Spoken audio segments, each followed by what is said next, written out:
Good afternoon, everybody, and welcome to the Planning Subcommittee. Members of the subcommittee, any apologies? Councillor Sheard? I'd like to give apologies for Councillor Mel Stevens. Any, Councillor Sokol? Yeah, I come so Jackie Ramsey, yeah, and apology from Councillor Fajila Lunet. Okay. Anyone else? Councillor David Hall? Thank you, Chair. Yes, I'm subbing for Councillor Kath Taylor. Kath Taylor. We've also got Nosheen Dad, who's on the way. She's stuck on the train. I think she'll be about 10 minutes late. Anyone else? That's about it, isn't it? Thank you for that. Minutes of the previous meeting. Can we show of hands? That okay? Yeah, thank you. Any declaration of interest in lobbying? I'll start from Councillor Lowe.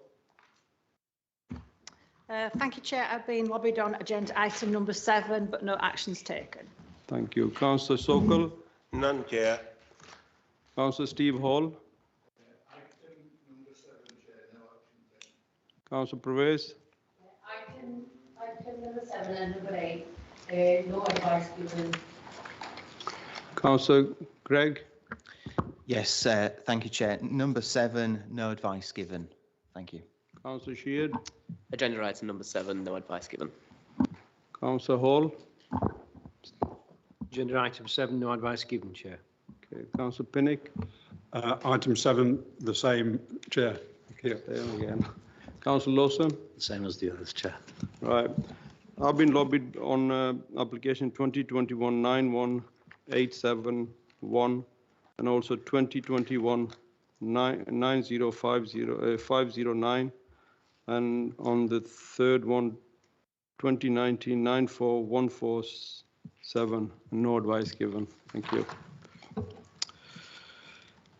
Admission of the public, yes. Any petitions or petitions? No. Public question. We've got Laura Shaw. You've got 3 minutes, and you can start now. Thank you. It's not 3 minutes. It's just a question. Sorry, it's a question. Into public consultation periods, should they be allowed to expire before officers produce any committee reports for which this consultation may apply? Thank you for that. Thank you, Chair. So there's a statutory consultation period, so that's normally your 21 days where there's a statutory duty for the local planning authority to advertise a planning application when it's first received. There are some exceptions to that, but that is the statutory time frame. In terms of if you receive amended plans, they're set out in the Council's Statement of Community Involvement and the Development Management Charter. It's set out in there that it's the discretion of the case officer whether further publicity is carried out as part of amended plans or amended information. Thank you, Chair. Thank you for that. Is that okay? Thank you. Right. Can we have Stephen Crossley, please?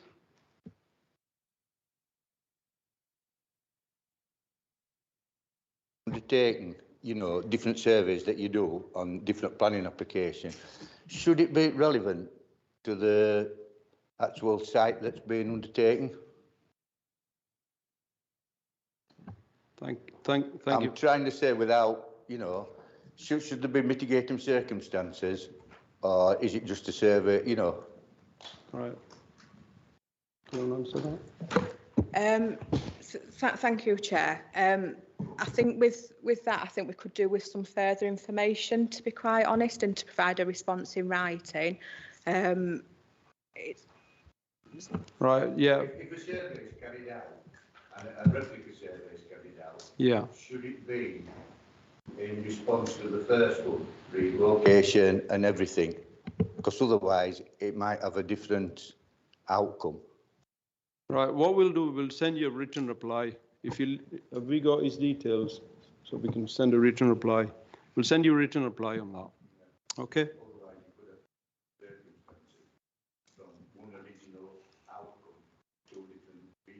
We'll send you something in writing.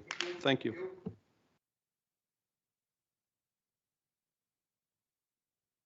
So there's no further questions. We'll go to the application 2021-91871.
Thank you, Chair. Good day, members.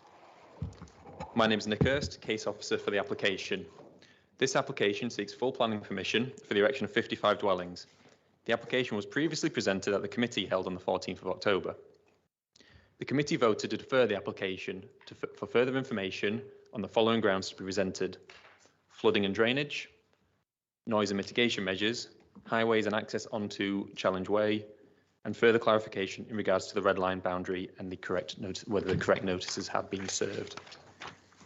I'll run through a summary and the salient points of the application before returning to the reasons for deferral. The site, which is 1.72 hectares in size, is a housing allocation within the local plan. It is located northeast of Hanging Heaton. There is a tree belt and Challenger Way along the east boundary and open greenbelt land to the north. The left image shows part of the site and the tree belt from within. The right image shows Challenge Way, again with the tree belt, with the access to be located along the left-hand side of the image. This image is taken from High Street and shows the setting of the site. There is a steady fall to the north.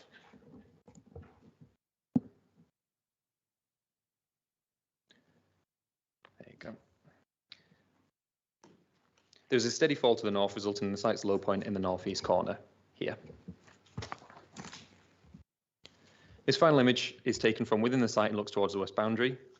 It shows properties on High Street that back onto the site. Due to ground levels, these properties present 3 stories to the site, and the majority have 2-story rear extensions. The site would be accessed from Challenge Way via a new access point. An area of trees approximately 10 metre wide would need to be felled to enable this access. At pre-application stage, an access from High Street was considered, approximately here. However, there were highway-based concerns to such an access. The new access will lead to a traditional estate road which branches into cul-de-sacs. The layout of the site will respect the site's topography and established urban grain of the area.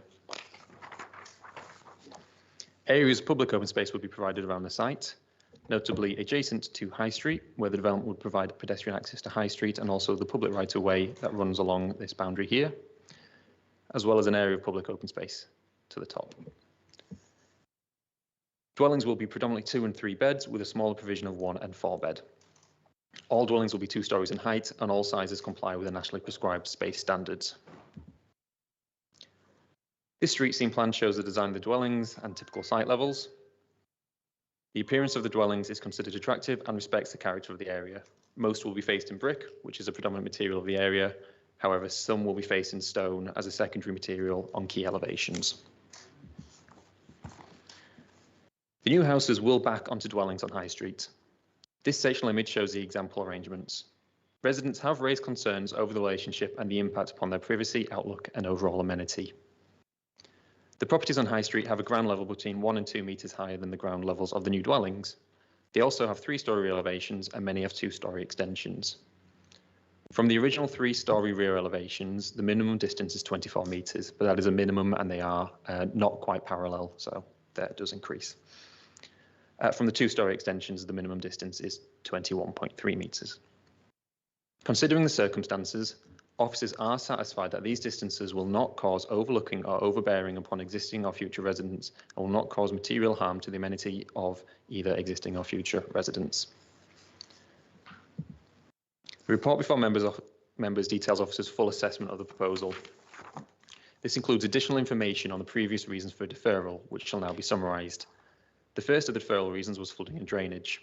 Through you, Chair, I'd invite Martin Stevenson from the Lead Local Flood Authority to provide an overview.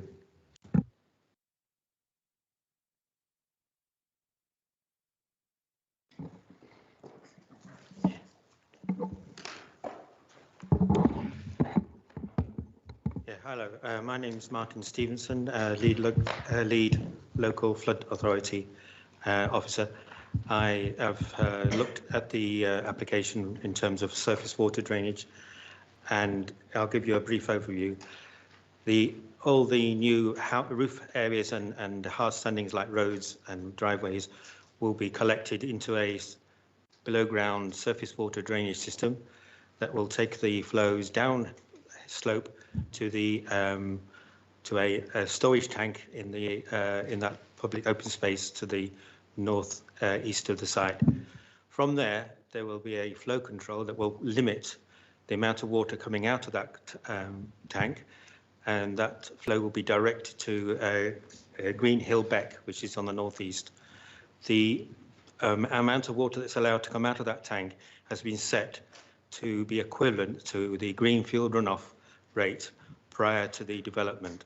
In other words, no more water would be ending up in the beck than would be at present without the development. That figure has been set as 3.5 litres per second. Anything in excess of 3.5 litres per second coming into that tank will start to fill the tank up to the 1 in 100 year plus 30% climate change would be stored within that tank and still only delivering 3.5 litres per second into the brook. In terms of foul drainage, the foul drainage will be connected into the 300mm diameter Yorkshire Water combined sewer that runs along the back of the houses on High Street. I think that's all I need to say at this stage. Thank you.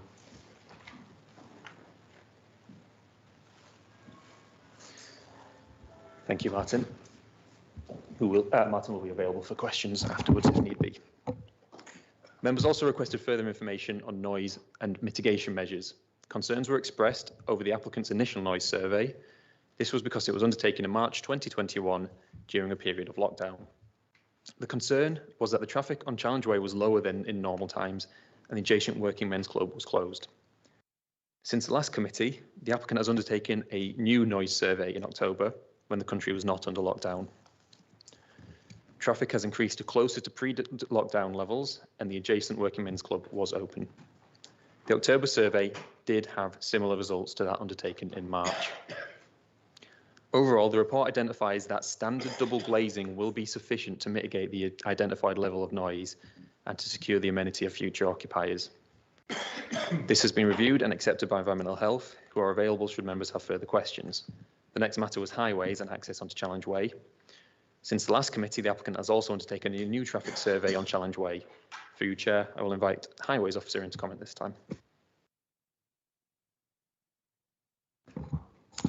Thanks, Nick. Thank you, Nick. I'm Chris Dowes, Group Engineer, Highway Development Management. As members are already aware, it's access from Challenge Way via new priority junction. The junction accords with recommended guidance and is considered to be suitable to serve development of the scale proposed. The internal layout comprises of a combination of traditional estate roads, shared surface roads and private drives, and incorporates service vehicle turning. The layout has been assessed and is suitable for adoption. In terms of traffic generation, assessment indicates that the development will generate in the order of 38 two-way movements in the morning and 33 two-way movements in the evening. It's considered that this level of traffic can be accommodated in the local highway network, will not result in any undue highway safety implications or severe impact on capacity. So in summary, access, layout and servicing arrangements are considered to be acceptable. With specific regards to the additional survey, an additional traffic survey was undertaken on the 21st of October, which was a Thursday, to validate the original surveys, which were, I think, 2017 surveys that were growthed up to current day, which is a recognised method of doing that because surveys couldn't be undertaken during COVID. The results of this survey to validate it shows that the levels of traffic were within 10 PCUs of the surveys that we actually used in the assessment. In other words, the 2017 growth survey to 221 were within 10 PCUs of the surveys that they undertook on the 21st of October. There was an increase, I think in one direction there was an increase of 50 vehicles, and in the other direction there was a decrease of 60. But overall, there was a reduction of 10 if you looked at two-way movements. So the original surveys, growth surveys that they used for original assessment are considered to be valid. And I think that covers it from highway perspective. Oh, sorry. This development does make a contribution towards the shore cross improvements. That's a scheme identified in the local plan as requiring improvement to facilitate local plan development. Any developments that have an impact on this, or this has a very minor impact on this, it does have a cumulative impact on this, and we have secured a proportional contribution towards that scheme, which will ultimately be developer funded. Thank you. Thank you, Chris. The final deferral reason was for officers to seek further clarification regarding the red line boundary, and that correct notice had indeed been served. Planning applications must be submitted with a land ownership certificate. This is a declaration from the applicant that confirms that appropriate notice has been served on the landowners, on any other landowners. The applicant served notice on the council as the access involved council land and the council only. Residents claim that the red line boundary encroaches into their land and therefore notices should have been served upon them.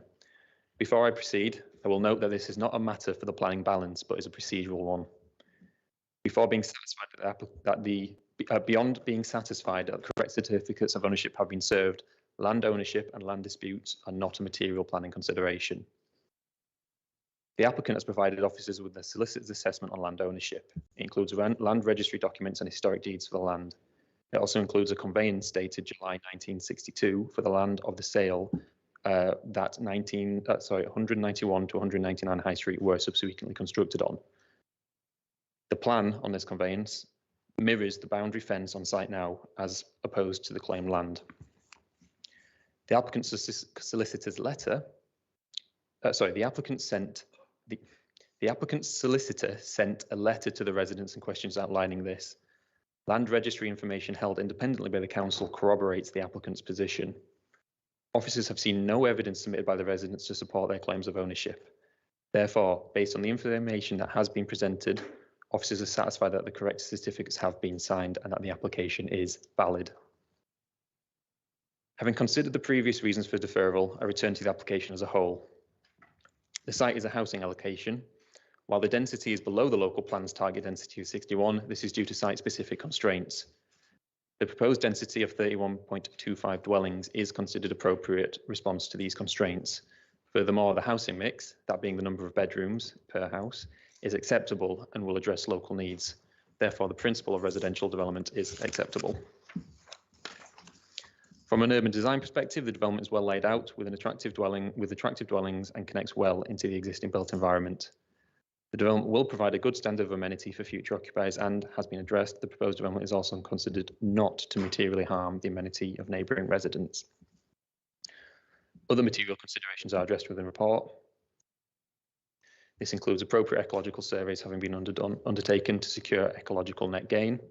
The proposal will also include a full policy compliant set of contributions, including 11 affordable homes, on-site public open space and off-site contributions to public space, highway improvements, education and sustainable travel contributions. In total, across the public representation periods, 97 public representations have been received and are considered within the report and within the update. The proposal is concluded to comply with local and national planning policy. Officers therefore recommend approval subject to conditions and the signing of the Section 106 agreement.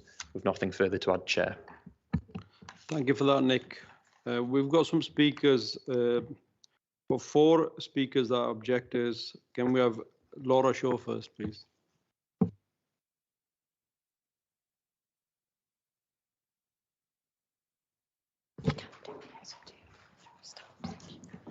You've got 3 minutes.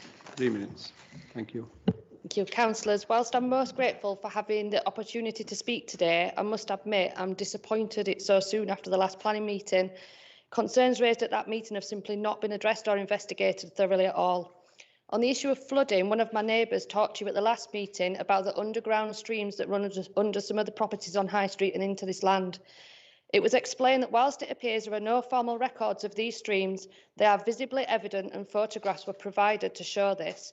If building work is done, existing properties will be flooded. Why are we back here today and there has been no investigation into this whatsoever? On the issue that the previous noise survey was done during lockdown when the Working Men's Club was closed, the noise survey has now been redone. However, it was done on a Wednesday night, the quietest night. To assess the noise impact, the survey should have been done on a Friday or Saturday night, and ideally when a function was on. On the issue of traffic, again, the surveys do not reflect the true picture, and the suggestion of this development adding only 33 trips during the peak period is ridiculous. There is no bus route on Challenge Way, and people will have no option but to use their cars.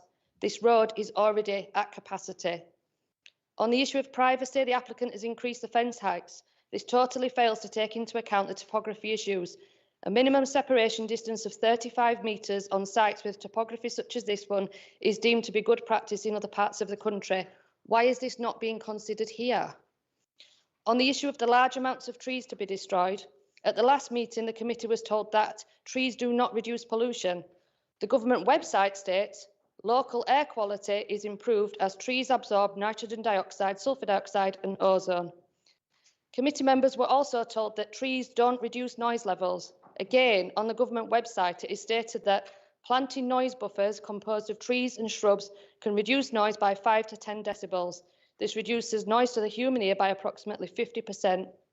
These trees were deliberately planted when Challenge Way was built to do exactly this. Why are we now destroying them? It's extremely clear from the government website that removing these trees will cause pollution levels and noise levels to increase. This beautiful ancient green space is one of the last remaining bits of green space in my community, and it's clear that the people of Hanging Heaton do not want to lose it. If committee members feel that houses must be built here, then I implore you to at least make sure it's worth it. Satisfy yourselves it has been thoroughly investigated and that the best design of quality housing is to be built. At the moment, as it stands, this cannot be considered quality housing, and this does not justify the destruction of this green space. As I said at the last meeting, just because land has been allocated for housing does not mean any housing should be accepted at any cost. Thank you. Thank you for that. Can we have Alan? Got 3 minutes. Thank you. Yeah, I'll stand. Good afternoon, councillors. Let me say from the start that I'm not a resident of Hanging Heaton, but I do routinely use its local roads, particularly Grange Road and Challenge Way and sometimes High Street. My concern is the impact this proposed development will have on traffic volumes. As previously mentioned, all traffic into and out of this development will be via Grange Road and Challenge Way. This road system is already under strain, particularly at peak travelling times. There are nearly always long queues at the traffic lights at both ends, but particularly at the Batley end where the system joins up with Bradford Road. Traffic routinely backs up onto the Grange Road, and I've known it back up as far as Challenge Way. I believe that the congestion on Grange Road and Challenge Way is going to get worse in the near future. This is because 2 further developments at Suthill and Chidswell have already received Kirklees approval. These are for 366 and 266 homes respectively, and both are within 500 metres and already have direct road access to Challenge Way. Furthermore, I understand that the Chiswell area has been earmarked for a total of 1,500 new homes. The traffic impact assessment speaks of a likely 35 cars using Challenge Way at peak times. This does seem low given that many homes will have more than one car. The developers seem to appreciate this as their proposal mentions that there will be 110 parking spaces on this development. As previously mentioned, there are no bus routes on Challenge Way and Grange Road, so potential residents are even more likely to use their cars. The assessment also does not seem to take into account the increase in non-resident traffic from this and the other two developments that I've mentioned. Taxis, visitors, tradespeople, fast food, and increasingly parcel deliveries, just as examples. It's also perhaps worth mentioning another traffic problem along High Street, which, as you probably know, runs roughly parallel to Grange Road and Challenge Way. With heavy traffic and queues along Challenge Way and Grange Road, motorists are already using High Street as a rat run. And as traffic increases, then more will use this option. High Street is not suitable for a high volume of traffic, again, particularly at the Batley end, where the road is almost always reduced to one single lane due to on-street parking by residents. Can you wind up now, please? 3 minutes. Okay, can I just say the summary? Yeah. In summary, I believe that the Suthill and Chidwell developments will soon put further strain on already struggling local roads, as well as increasing air and noise pollution. This proposed development will simply exacerbate these problems further, and I urge the Planning Committee to reject the application or at least delay a decision until the impact of the Suthill and Chidwell developments is known and can be taken into account. Thank you for listening to me. Thank you. Can we have Derek, please?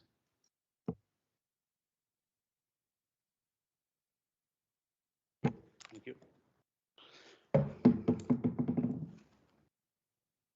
You mentioned that it's not in an air pollution area where we live, but both my children had to have asthma and inhalers because they suffered with that.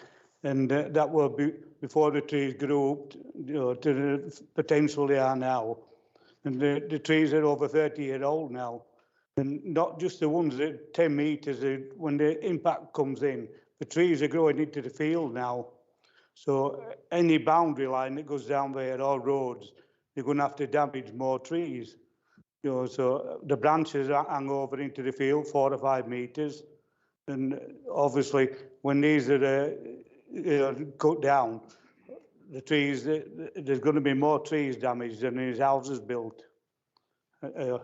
Plus, has anything been taken into consideration? Because this land has never been dug or anything before. How much carbon dioxide is going to be into the atmosphere when it's turned over? Plus all the hawthorn bushes that's been there for hundreds of years are going to be removed, which they're haven for all the little birds.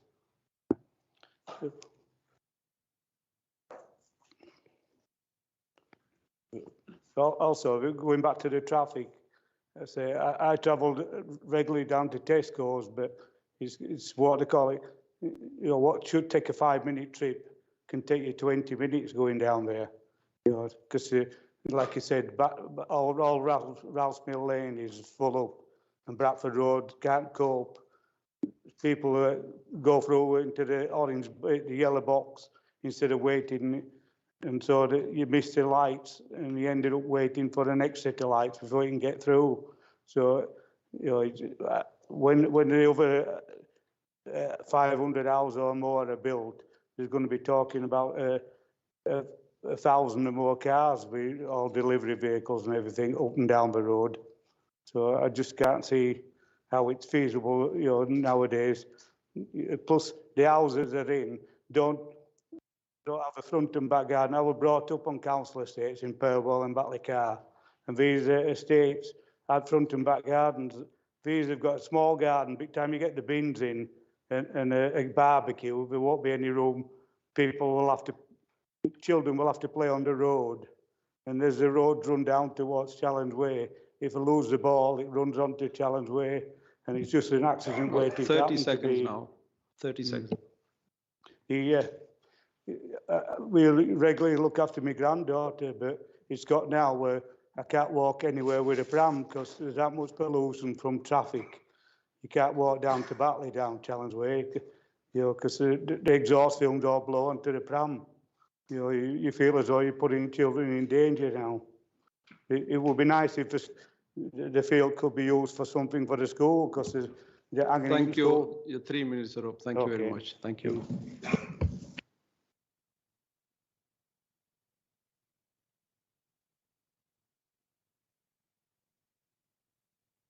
Right, sorry, yeah. Sorry, I didn't go. Before we start, Mr. Chairman, when we had last meeting, we were asked to provide evidence, certain evidence. Now, I've got sets of photos here, and I've been told that we can't present them for you. So can I just include them in my speech and point out, and then maybe you would be able to look at them because there's some evidence in here. Can we start then? Yeah. Can we start? It was mentioned by council that the sewer pipe that runs beneath and certain houses that's going to be into it. And they also said that on High Street there's no properties that discharge into it at present. There in fact is at least one. And what we see there is during heavy rain, which we said the car park was flooding, that is sewer water overflowing. Can you just pass that round to the member? Can I get it? Will you just pass it down? That is contaminated water, and on the council's own side, it'll enter the catchment area, it'll go down to the tank, it'll pollute the tank, it'll go into Greenhill Beck, which enters Batley Beck. You're talking about direct contamination of the ecosystem. Now, the highways gentleman said that I think they've quoted 12 seconds and 4 seconds. That's taken at 11 o'clock on a Wednesday morning, a quiet period.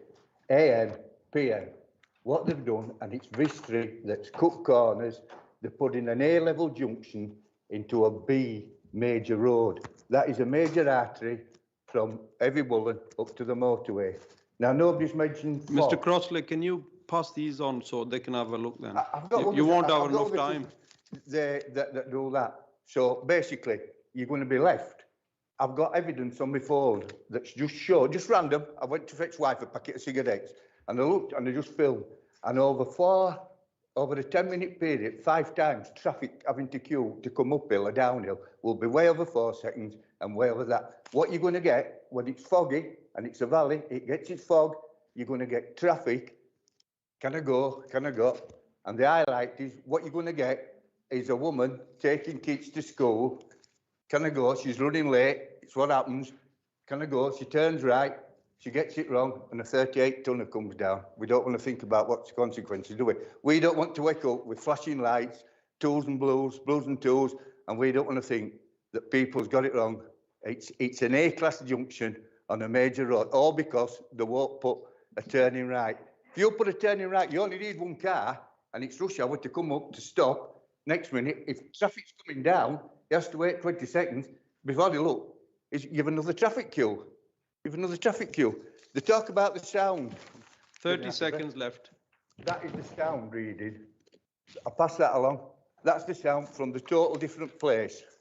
That's the bus times. There's only one bus at 7:15 in the morning, so it means you'd have to be getting your kids up at 6:15. They said we had no proof of flood, the stream. We've identified one of the streams that runs into the field. It runs down under there. Building houses within 10, 15 foot of a petrol station and a filling point, no matter what environment says, wind doesn't always blow from the east. It's not the Wizard of Oz. Sometimes it blows from north and sometimes from east. And there will be pollution within 50 metres of that road. Can I pass that down for you? Yeah, thank you very much. 3 minutes ago. Just High Street, there's High Street, that shows the rat road. And finally, that is the view from 24 metres that they're building up at. Thank you very much. Thank you.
Hello, Mark speaking. Unknown participant is now joining.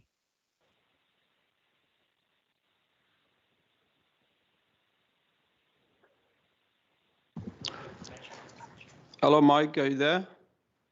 Hello? Hello? Hello?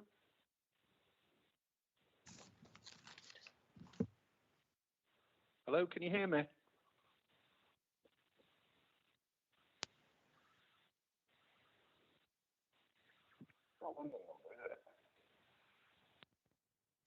Unknown participant is now exiting.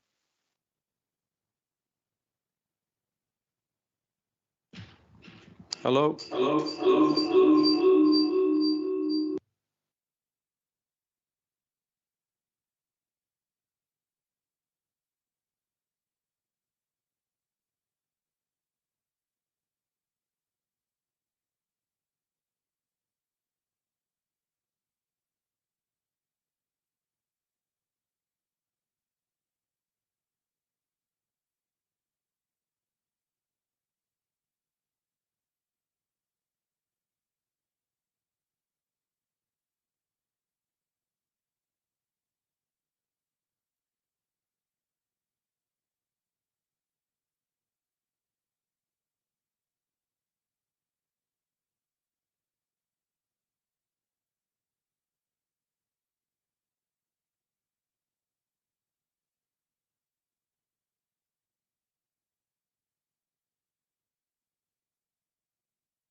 Councillor Scott?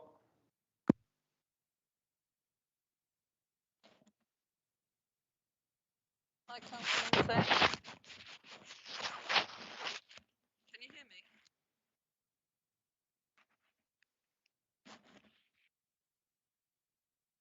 Councillor Scott, can you adjust your mic? We can't hear anything on this side. I've unmuted it. Can you hear me now? Yeah, that's fine. Okay, I'm sorry I've broken my headset. So, yeah, am I all right to start? Yeah, you can start. Thank you. Right, thank you, Chair and members, for taking the time to listen to some of the concerns. So it's already been referred back to today about the meeting that was held and the deferrals. So I won't go back through it. But what I will say is I'm not convinced that the objectors' concerns have been addressed. I'm unsure about the flooding and drainage on 10.69 to 10.76. I found it quite dismissive. It doesn't cover the water courses or the culverts. There's been nothing mentioned. It's been referred that, you know, Yorkshire Water, it predated then, but surely there should be some record somewhere within the council. The noise and equipment, I have to say I'm disappointed. It was placed in the wrong area. It was done midweek at a time when the sounds wouldn't have been picked up because it's quiet. I also want to refer you to the West Yorkshire Combined Authority. They're currently carrying out a survey of this junction. It's section D in the West Yorkshire Combined Authority. It's Challenge Way Junction improvements, and it's quite ironic that it actually says the main issue today Challenge Way. It also is difficult for pedestrians due to multiple crossing stages. The reason why I'm bringing this in, it's crucial because they talk about the opportunities of adding lanes and widening the road. The buffer zone of the trees will then be removed. So whilst it's a benefit when they enhance an area, there's actually an admittance that the road isn't wide enough. So I've got them concerns. I'm not going to go back over everything that everybody says because I appreciate your time. But there's also the red line boundary. I still don't think that's been resolved. And I think that committee needs to think really seriously about this. This road's narrow. They're talking about widening it for other pressures, but it'll only create additional traffic. But it's the admittance in that the residents, as they've been saying about the pressures, the air pollution. So I'll leave it there, Chair. Thank you. Thank you, Councillor Scott.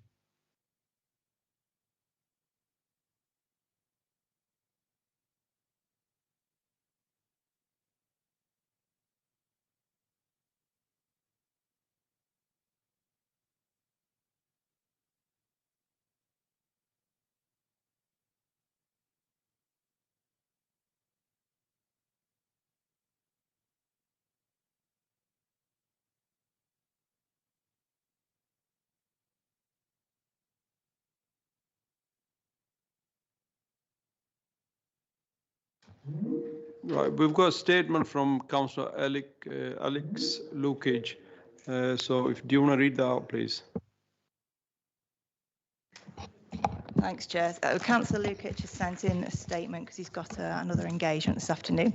The statement is, members, I'm sure you would agree with me that your committee must be able to consider all representations received during public consultations for any application. I'm greatly concerned to be told by a resident that their solicitor's report submitted during the additional consultation has not been published on the Kirklees website.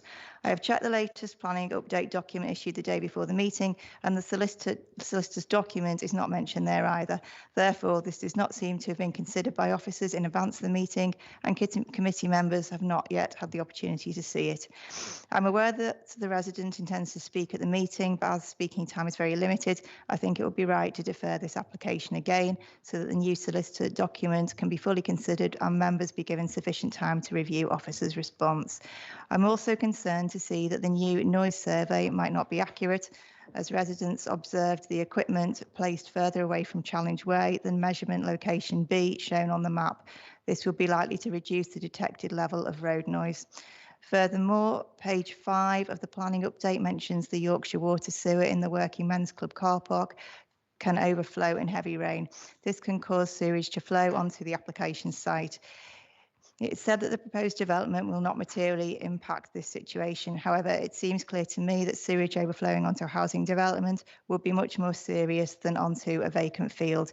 Surely we cannot allow our residents, especially children, to be living on a new housing development where this could happen.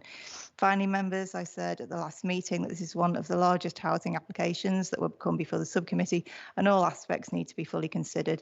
I still think there are several reasons to refuse or defer this application, and I hope that you will do so. Thank you for that.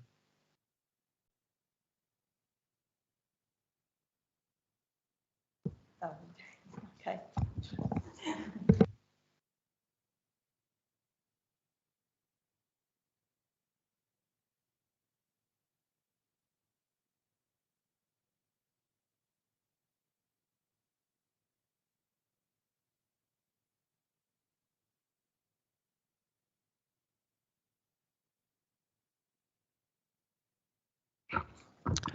Chair, I'll hold my phone to the microphone, which Mark will speak over.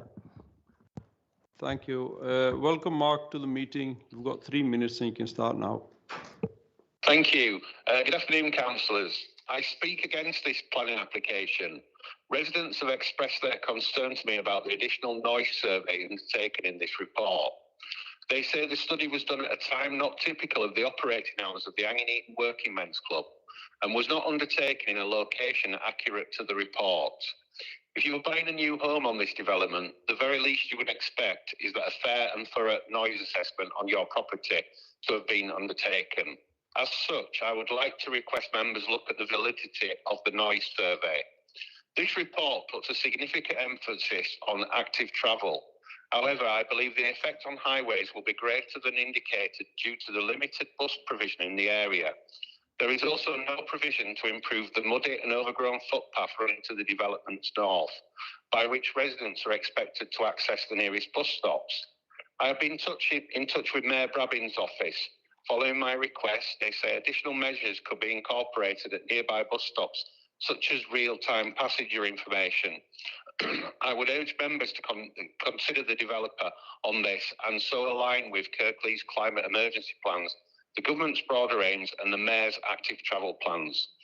Developers have the luxury of having many months of extensive pre-planning consultation with the local authority to prepare their evidence and professional reports.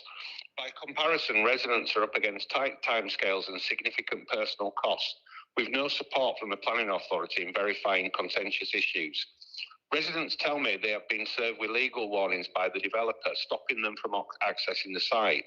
This is another roadblock to validating or approving their claims, particularly that of the still unresolved and disputed red line boundary. Residents on High Street believe they own a 1.8 metre strip of land behind their homes, which forms part of the development. They claim that the historical deeds show their land areas greater than their existing footprint. Residents have been trying to validate this by the way of an official surveyor's report. Mike, can I just stop Still, you there? they have run into prohibitive costs and tight deadlines and can't hear you on obstacles the from other the side, developer. so we have to stop As it. such, I would like to ask all members to ask Kirklees Council to request that the developer meet the costs of an independent surveyor to investigate and verify or otherwise residents' claims. Thank you for your time. If you ask Mike that, hold on, yeah. we're Mark, just you just need to hold on a second. sorting the system out. We've got Once a that is few done, you have to technical repeat problems everything at again. this end. I might have to ask you to repeat that. Okay, fair enough.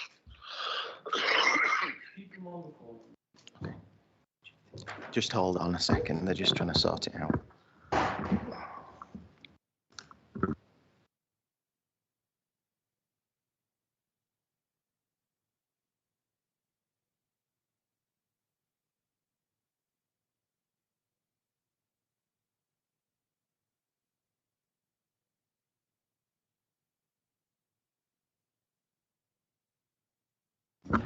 Chair, Mr. Eastwood has said that if it's possible, he can send over his statement to be read out by one of the officers, if that would be possible. Just give us a few minutes. Let's see if this can sort it out. Okay, thank you. All right. Okay.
Right. Can we start again, please? Sorry about this.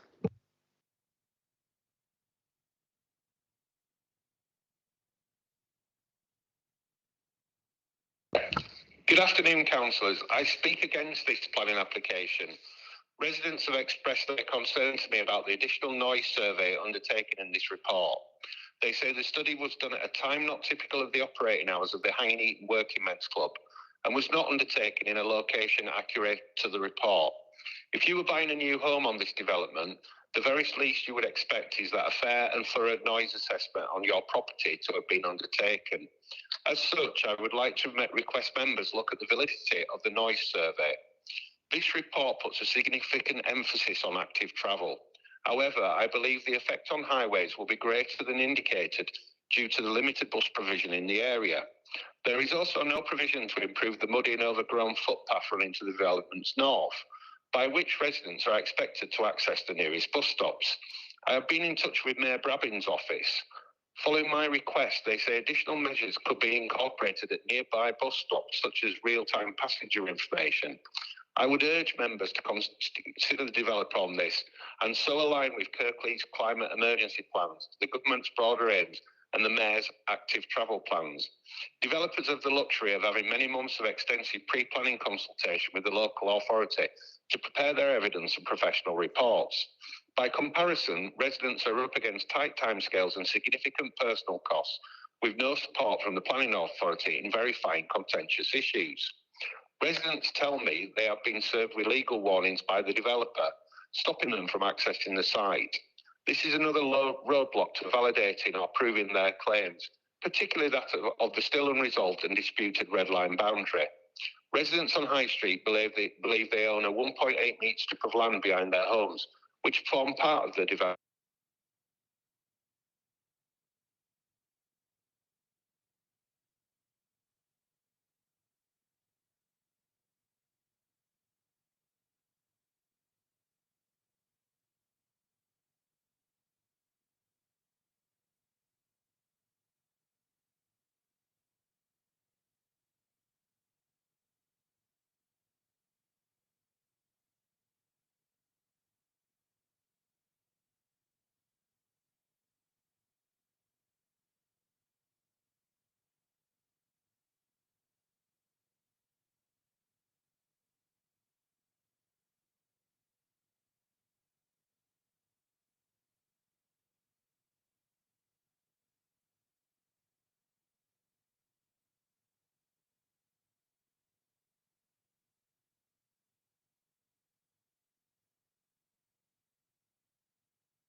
I'll repeat Councillor Luke's Right. statement because that didn't go through, did it? Right, can we have the statement again, Councillor Luke, please? Thank you. Thanks, Chair. Members, I'm sure you would agree with me that your committee must be able to consider all representations received during public consultations for any application. I'm greatly concerned to be told by a resident that their solicitor's report submitted during the additional consultation has not been published on the Kirklees website. I have checked the latest planning update document issued the day before the meeting, and the solicitor's document is not mentioned there either. This, therefore, does not seem that it's been considered by officers in advance of the meeting, and committee members have not yet had the opportunity to see it. I'm aware the resident intends to speak at the meeting, but as speaking time is very limited, I think it would be right to defer this application again so that the new solicitor document can be fully considered and members be given sufficient time to review the officer's response. I'm also concerned to see that the new noise survey might not be accurate, as residents observe the equipment placed further away from Challenge Way than measurement location B shown on the map. This would be likely to reduce the detected level of road noise. Furthermore, page 5 of the planning update mentions the Yorkshire water sewer in the Working Men's Club car park can overflow in heavy rain. This can cause sewage to flow onto the application site. It is said that the proposed development will not materially impact this situation. However, it seems clear to me that sewage overflowing onto a housing development would be much more serious than onto a vacant field. Surely we cannot allow our residents, especially children, to be living on a new housing development where this could happen. Finally, members, I said at the last meeting that this is one of the largest housing applications that will come before this subcommittee, and all aspects need to be fully considered. I still think there are several reasons to refuse or defer this application, and I hope that you will do so. Thank you for that. We've got the applicants now. Mr. Is it Kester? You got 3 minutes and you can start now. Thank you. Thank you. Good afternoon. My name is Kester. I'm speaking in support of the application. Thank you for allowing me to address the committee today. You have heard from the case officer outlining how our application addresses the reasons for deferral. In response to comments from this committee, local residents and ward members, the applicant updated the highway and noise surveys. These were both undertaken outside of lockdown as requested. The finding of these surveys have been resubmitted and we remain compliant with both Kirklees planning policy and national planning policy. We have submitted a comprehensive legal pack demonstrating that the application red line is correct. In addition to this, the applicant has provided rear access to the gardens of the homes on High Street. The applicant is prepared to go further and will convey this strip of land to the adjacent residents if required. The applicant has undertaken a subterranean radar survey to identify cables, pipes and culverts on the site. The survey identified various sewers and pipes, but subterranean streams were not present. We wish to reiterate this is an allocated housing site within the Kirklees local plan. The principles of development and access were considered by your officers when identifying the site for housing. All proposed housing sites, including this one, were then scrutinised by the planning inspector for their suitability through public examination. The local plan allocating this site was then adopted at a full council meeting on the 27th of February 2019. Many of those present in this committee voted to adopt the local plan, which allocated the site for housing. The application has officer support, no consultee objections, it is policy compliant and includes a full suite of Section 106 contributions and affordable housing. The application is on a site allocated for housing by a full council meeting. As such, we would respectfully ask that planning consent is granted. To further support this position, you will now hear from 3 experts in the fields of drainage, noise and highways. Each speaker will address the reasons for deferral at the October committee. This will reinforce the case officer's presentation, but we would also encourage members to ask further questions of these specialists or indeed their own officers should they require any clarifications. The first speaker is Chris Hodge, Technical Director at Eastwoods and Partners, who will cover drainage and surface water. Thank you. Thank you for that. Can we have Chris, please? 3 minutes. Thank you. Good afternoon. My name is Chris Hodge. I'm the Technical Director of Eastwoods and Partners Consulting Engineers. We've been working with the developer to provide guidance in respect of flood risk and drainage design for the site, as well as liaising with the relevant consultees throughout the process. I'd like to give a brief overview of the site drainage issues and put these in context with the concerns raised. Proposed water flows from the development will not increase runoff volumes or rates. The water flows from the site will be restricted to a maximum of the existing 1-in-1 greenfield runoff rates. The surface water runoff after development will be better than existing water flows during storm events, as once developed, the runoff rate to the downstream catchments and watercourses will be reduced by holding floodwater in attenuation tanks. These storage areas are designed for the 1 in 100 storm events, with further storage provision to account for climate change. And this is in accordance with both local and national planning policy and agreed with the lead local flood authority. Existing surface water flow patterns across the site have been acknowledged and taken into consideration in terms of layout, levels and drainage design. The existing flood routes have also been mapped and taken into consideration to avoid flooding of the proposed properties. Flood flow routing through the site is a primary consideration for all new developments. The site has been engineered to mitigate this risk and maintain existing flow routes. Concerns are being raised over existing flooding to properties, namely basements on High Street. These homes are at a higher ground level than the site. Existing flooding and drainage issues at higher ground level cannot be dealt with by the development, nor will the new homes adversely affect the drainage of these existing properties. Consultations has taken place with lead local flood authority along with Yorkshire Water in gaining approval for the drainage design, including section 104, the technical approval for adoption of the proposed sewers and attenuation tank. In summary, the proposed development provides a robust drainage design that considers all elements of flood risk and existing constraints. Thank you. Thank you for that. Can we have Brian next, please? You got 3 minutes. Good afternoon. My name's Brian Wood, and I'm an acoustic consultant from the FES Group working on behalf of the developers in order to assess compliance with BS 8233 requirements in terms of internal noise levels, overnight LAF max events and amenity area noise levels at the site of a proposed development on High Street, Hanging Heat in Dewsbury. An initial 2.24-hour noise survey was undertaken in March 2021. Our most recently provided updated report addresses the possible issue of increased noise at position B due to the Working Men's Club having reopened following its lockdown due to COVID-19. An additional 24-hour noise survey was carried out at position B adjacent to the Working Men's Club starting from 0800 hours on Thursday, the 21st of October 2021. It has been confirmed by the acoustician undertaking the second set of noise measurements that the Working Men's Club was in operation during the time of the second survey, and as such the recorded and analysed data can be considered an accurate representation of the external ambient noise levels during its operation. The position of the second survey was in a similar position to the first in proximity to the Working Men's Club for direct comparison. It is noted that there is a small boundary wall to the rear of the perimeter of the property. The height of this barrier would not provide substantial attenuation to shield the sound level meter from the noise source.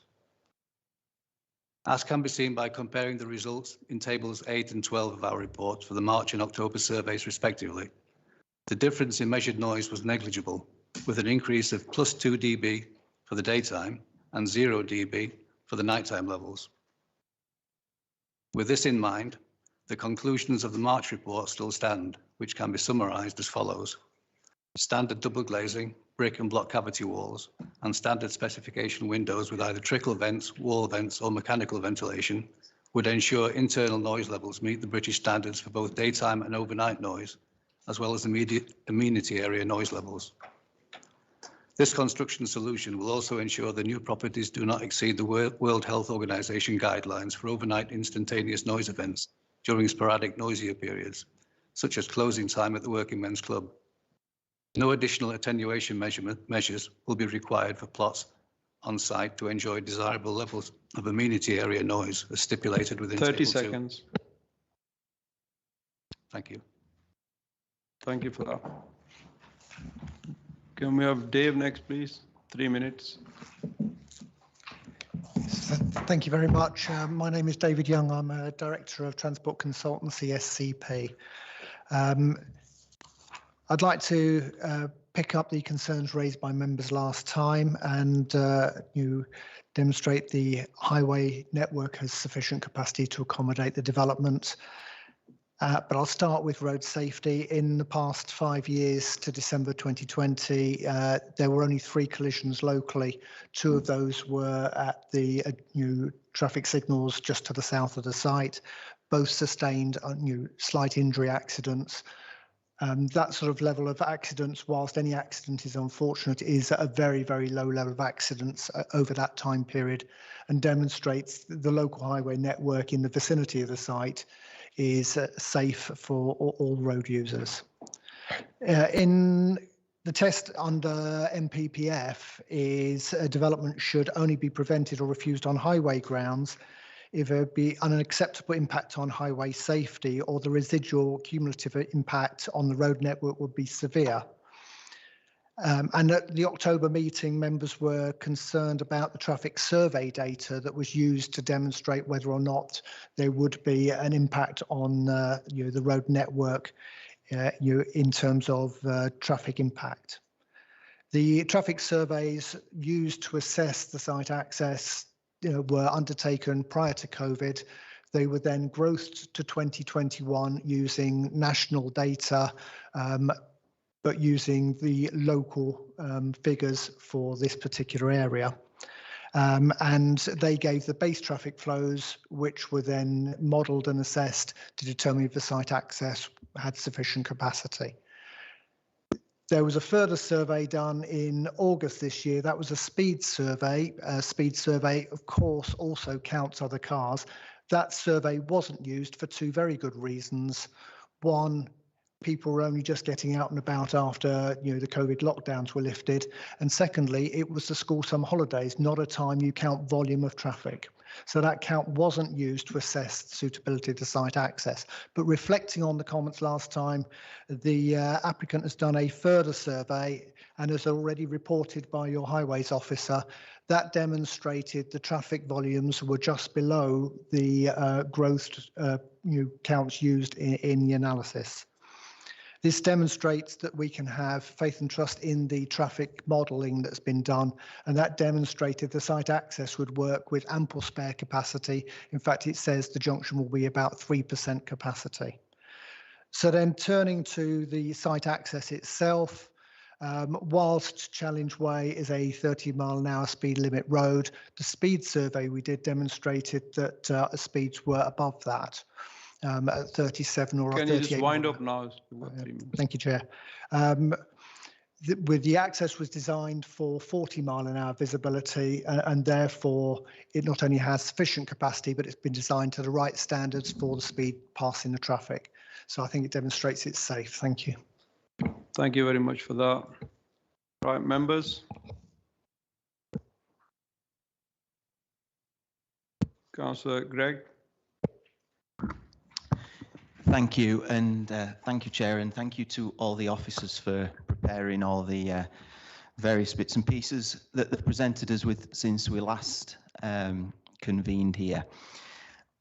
On the matter of the disputed land claims, obviously, one matter that the residents brought up to me was that the developers had issued a warning letter telling residents to stay off the site.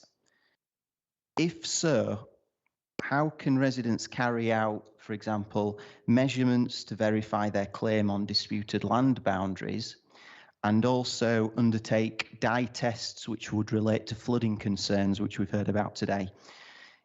Would it not be possible for the council to mandate or to ask the developer to put this issue to bed by paying for an independent surveyor to verify the deeds that the residents say they have got? And obviously they've made claims that this has been brought back very quickly. They've got prohibitive costs to do this themselves. If it's as nailed on as is being suggested, would it not be common sense for a surveyor to look at the documents that they've got, do some measurements, and have an independent look at that, so then everybody has got some peace of mind that it's a fair representation of those boundaries? I'm not sure whether that's possible. As I say, it's just one thing I would like to see happen. Thank you. For that. Anyone else?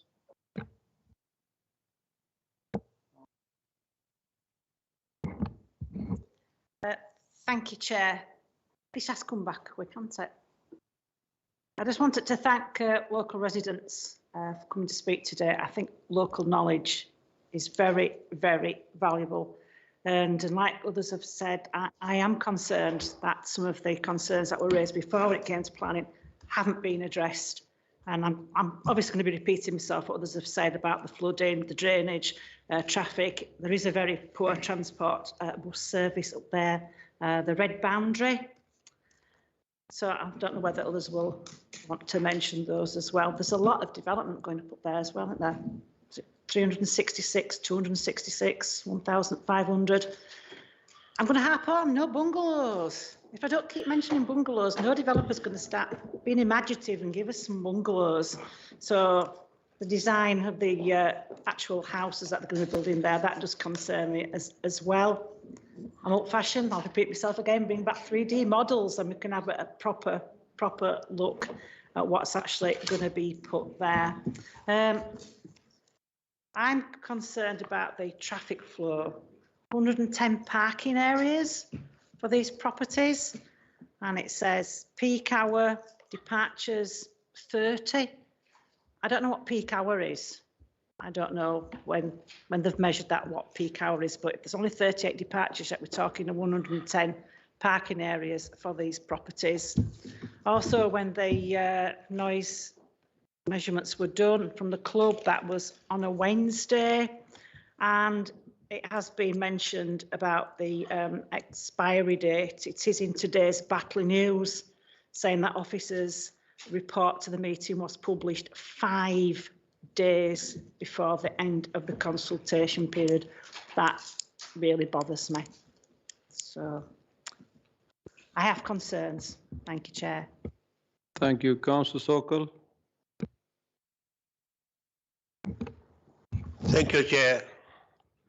Chair, at the last meeting I was here and the members voted to defer this item to come back with more information, especially with regard to drainage and noise issues and traffic.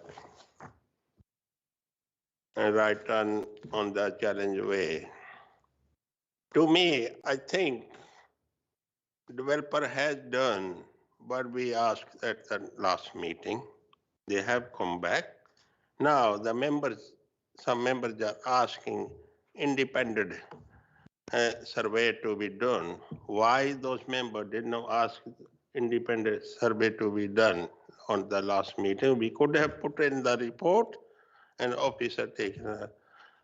Mr. Mayor, there will be a cost. Who will pay the cost? Will the council will pay if we ask independent surveyor? Or the developer will pay? Or developer won't agree to pay that? Yeah, because they are spending the money on their own surveyor or some engineers. My concern is I've been on the committee for many, many years, as you know. We got a local plan. We got a target 31,000 to build new houses. If the members of the committee, including myself, if we carry on, find some excuses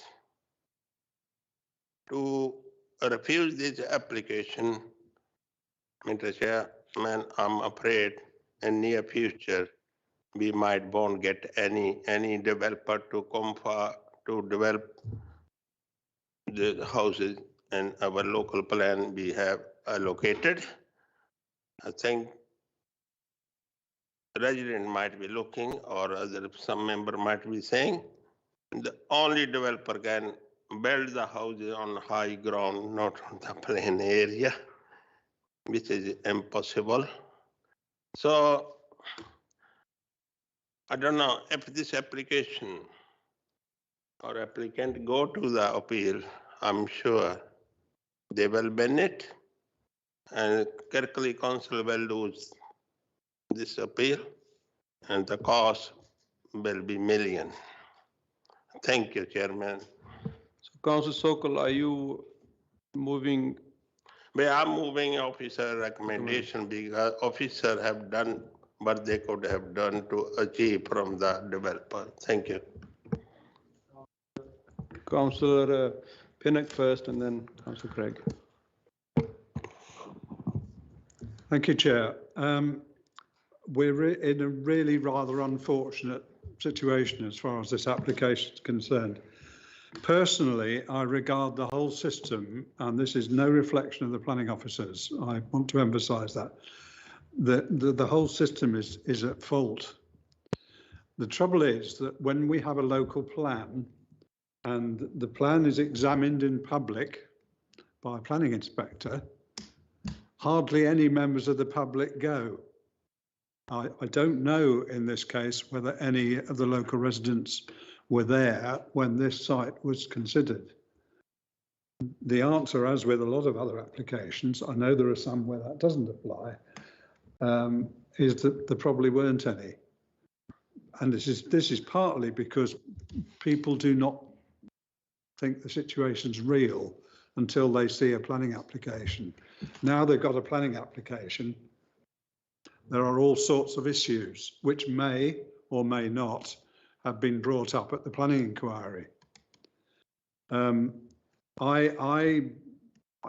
This is the reason why I think the system's deeply flawed, because we are trying to make a decision on a site that is allocated for housing, and that's been passed by the inspector, but with virtually no input from the local community.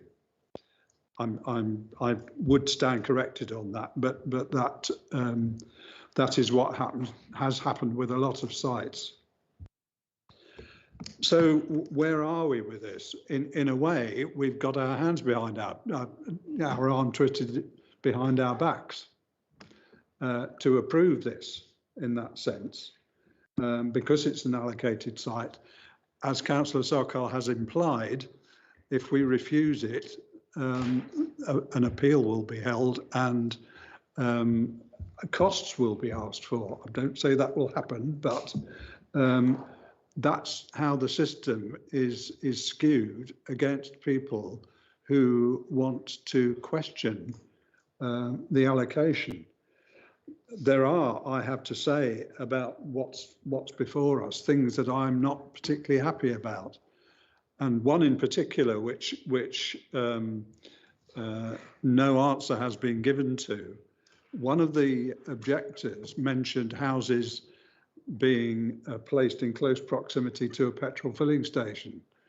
And indeed, if you look at the plan that we've been provided with, there are 2, possibly 4 houses in the corner of the site, at the south end of the site, which I just think is like filling in a space. Doesn't look to me like a very satisfactory place to put houses, quite apart from their close proximity to the filling station. So I would want those houses taken out, to be frank. That's just a small point. That doesn't necessarily invalidate the rest of the plan, but I don't like that part of it. Various things which have been talked about, including drainage, I think appear to have been satisfactorily resolved. I say appear. I'm not sure because different. Well, sorry, I'll rephrase that. I think that the opportunity to independently verify what's been shown and therefore weight the whole thing a little bit less towards the developer doesn't appear to be able to be taken. And I'm not very happy about the noise test that was taken on an unsuitable night. outside the Working Men's Club. So there are still issues in relation to this which I'm not happy about. Yes, it's an allocated site, so in a way, the decision is not indeed made for us, but it's there to be made. But those who know me know I'm a bit stubborn, and I would not want to give permission on what we've got at the moment. Councillor Craig. Thank you, Chair. I have to agree with Councillor Pinnock. I think this isn't just about saying no, we don't want this development. I think we have a duty to make sure that thorough consideration has been given to all the points that have been raised, and I'm not satisfied that, like Councillor Pinnock has said, the noise assessment was done in a particularly generous way. The fact that it was done on a midweek evening, everybody knows that a Working Men's Club would typically have higher noise volumes on a Saturday or a Friday night. It would have made more sense had the developer done it on that night. Then there wouldn't have been any form of question on that particular thing. I've also been told that the assessment points weren't actually put in the place that they're alleged to have been on the point B. Now, I'm not sure whether that's true or not. And obviously, just with regards to what I would like to see, there's been highways issues mentioned, and a lot of people have mentioned there's going to be a lot of issues with regards to traffic, and that is going to be somewhat mitigated by the developer's active travel plans. Now, with regards to those, the West Yorkshire Mayor has set some ambitious targets in this region to increase bus usage, but these are unlikely to be achieved if people can't actually get to the bus stop. And at the north of this development, there's a path which isn't in the plans. I've actually been to visit the site, and it's a muddy path, really, that you can't really access with a push chair.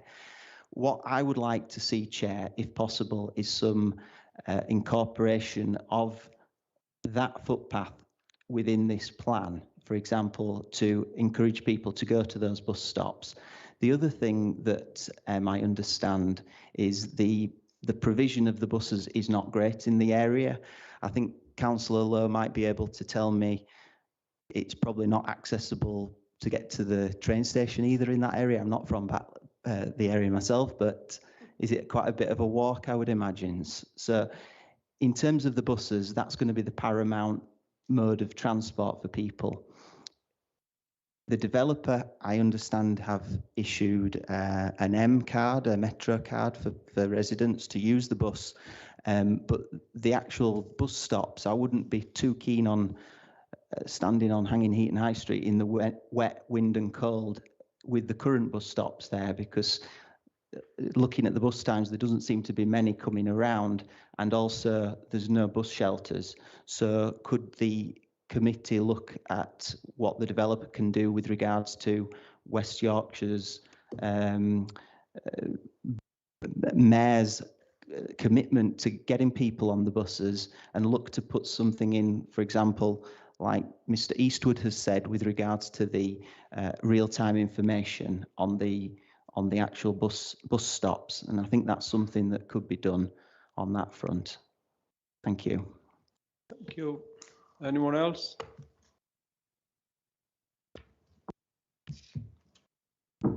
Nobody else?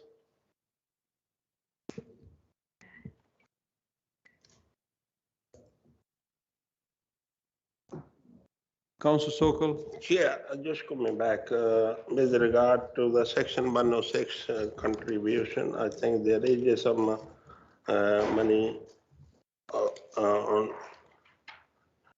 towards a metro travel cards and other sustainable travel methods, they say, to improve those. Mr. Chair, I know I'm nobody second me. Anyway, it seemed to me. Well, I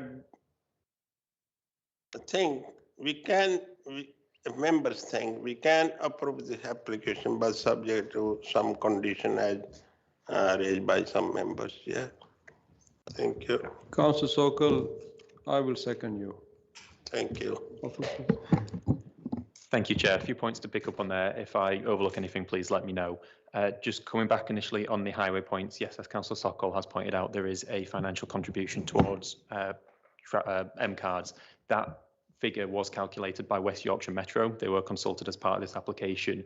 It's their remit to assess whether bus improvements are needed. Evidently, they didn't think so, and they have said only the figure for the Metro cards. In terms of the path to the north of the site, if you're referring to the public right-of-way that connects to High Street, condition 18 is for an improvement scheme for that. Yes, I appreciate the public open space and the path to High Street does go through there. So yes, we have proposed a condition to improve that, to increase connectivity. Staying on the theme of highways, I will pass you over to the Highways Officer to come back on those points. Thanks, Nick. You mentioned a few of the points, but just turning to the sort of sustainability of the site. I mean, Nick's right. WIC have been consulted. They've put their recommendations, what they want, which is what we put forward. I would say personally, having visited the area, the primary route is the Leeds Road route, as far as bus routes go. There are bus stops on there within 400 metres walking distance off the site. That is the primary route. It's the 302 and the 303 at the services, Huddersfield to Leeds service.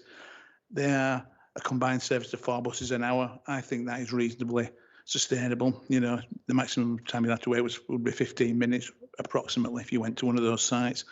So those aren't the services on High Street, I accept, but I would say that the primary service for travel is probably the Leeds Road corridor, which is as a 4 bus per hour service frequency. Thank you. Thanks, Chris. So another question or comment that was raised is in terms of the noise survey.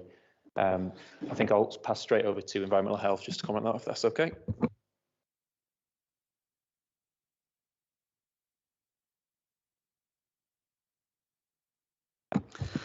Good afternoon, Chair. Good afternoon, members. My name is Mohammed Naseem. I'm Senior Technical Officer at Environmental Health. Just in relation to the noise survey, it's been mentioned it was carried out on a Wednesday, and I believe it was actually on a Thursday. Notwithstanding that, we as Environmental Health are the enforcing department for any noise complaints. The last complaint we've had of noise coming from the Workingmen's Club was in 2015. So if there are any issues with noise, then certainly it's not been reported to us as Environmental Health.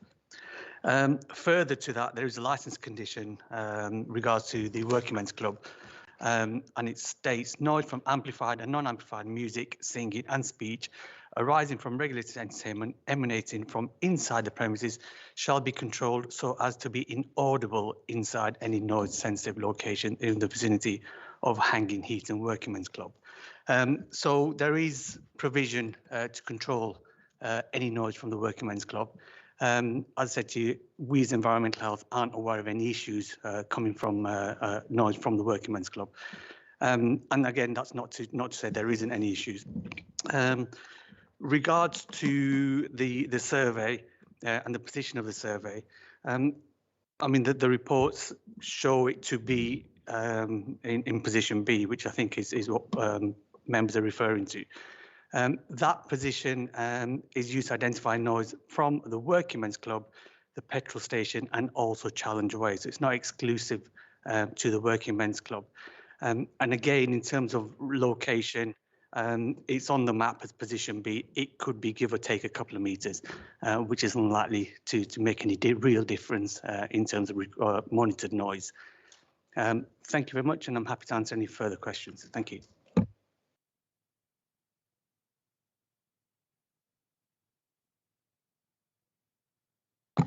Thank you very much. To be honest, I'm going back over to drainage now. So I'll pass it on to Martin from the Lead Local Flood Authority to comment on drainage as well. Thank you. From my position, I can say that the submitted drainage, the drainage scheme that has been submitted by the developer, it complies fully with government guidelines and is not in any way a compromise or anything.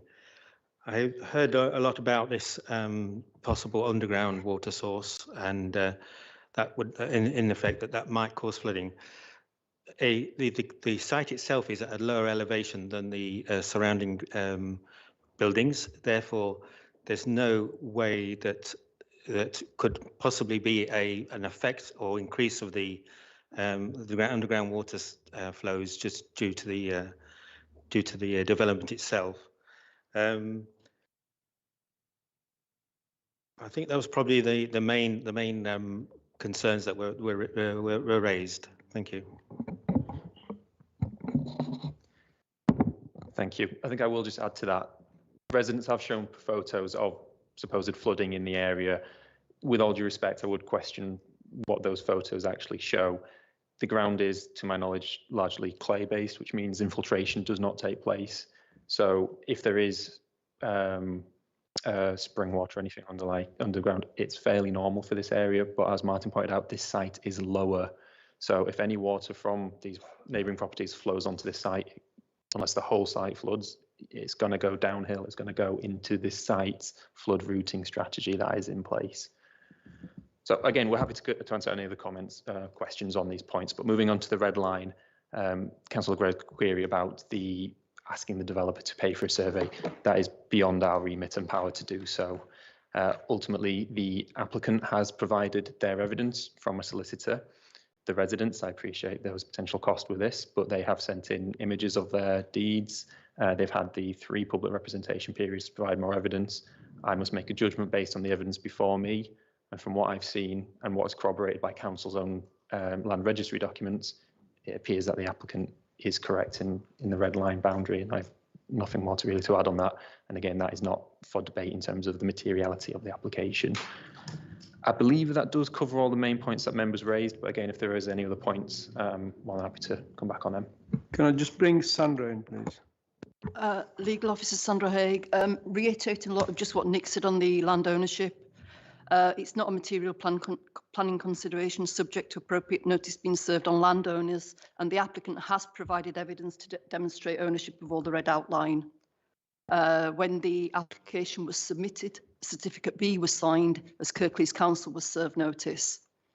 And the red line boundary doesn't include third-party land other than the adopted highway and challenge way. There's no need to serve anyone else because ownership's been proved. We've seen land registry title and various correspondence from their solicitor. So is that okay? Thank you. Councillor Lawson. Thank you, Chair.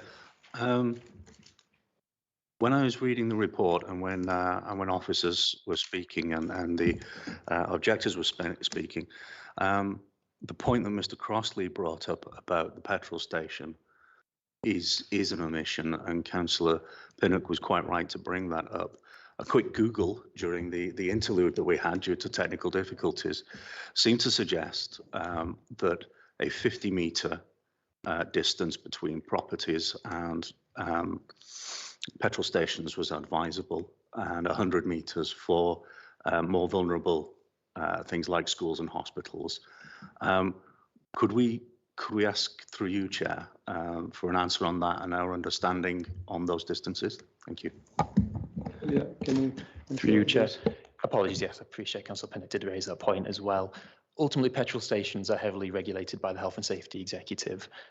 Those distances you've mentioned are not ones that I'm familiar with in planning policy. I would point out how many petrol stations are actually that far away. Most petrol stations are in built-up urban environments with residential properties close to them. I wouldn't say these are particularly closer than any others. They're close, they're next to it, I accept that, but I do not think it would harm the amenity of the future residents. And again, they are monitored by health and safety and other legislation for safety in that. Councillor Steve Hall. Thanks, Chair. I think with this, we're clutching at straws here to try and get it refused. I've listened to it, made notes, that's why I've waited so long.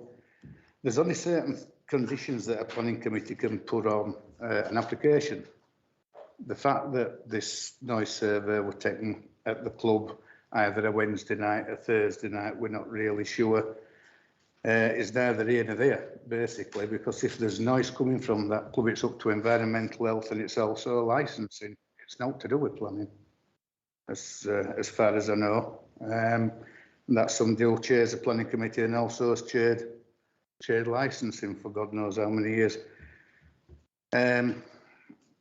One thing I would say, if this did go through, it would be up to ward councillors to press West Yorkshire Transport to try and get a proper bus route put in, because as somebody who suffers from walking 400 yards up that hill, up to Main Road, is a no-no. I'd have to get a taxi from home to go to a bus stop, which is a bit ridiculous in my opinion. But for a road like Challenge, where a bus service is needed, I do think real-time bus shelter information is extremely important.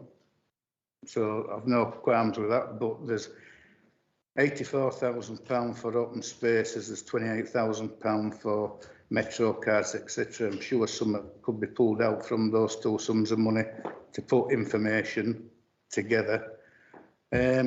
My big gripe about this was right turn out of this estate to go up to Leeds Road, which I do still think is dangerous, and I do think people will risk it. But apparently things will be okay. It won't happen, won't have accidents. So I wish I could believe that, but I don't, because I know what idiots we've got on roads around here. Having said that, I'm afraid I don't think there's a right lot we can do to refuse it. So like it or not, I'm going to have to go with supporting it begrudgingly. Councillor Lowe. Thank you, Chair. Can you just confirm that the consultation period has ended? And if it hasn't, where do we stand on making the decision? Thank you. Through Chair, so yes, there was the initial public representation period, which is a statutory minimum of 21 days. During the amendments of the application, a second period was run. There is no statutory timelines for those. That is up to officer discretion. We then had the committee, and then there was the third public representation period, which expired on the 22nd, with all the comments received up to that date, including the solicitor's opinion that was referenced in the update before members. So why does it say section expired at second?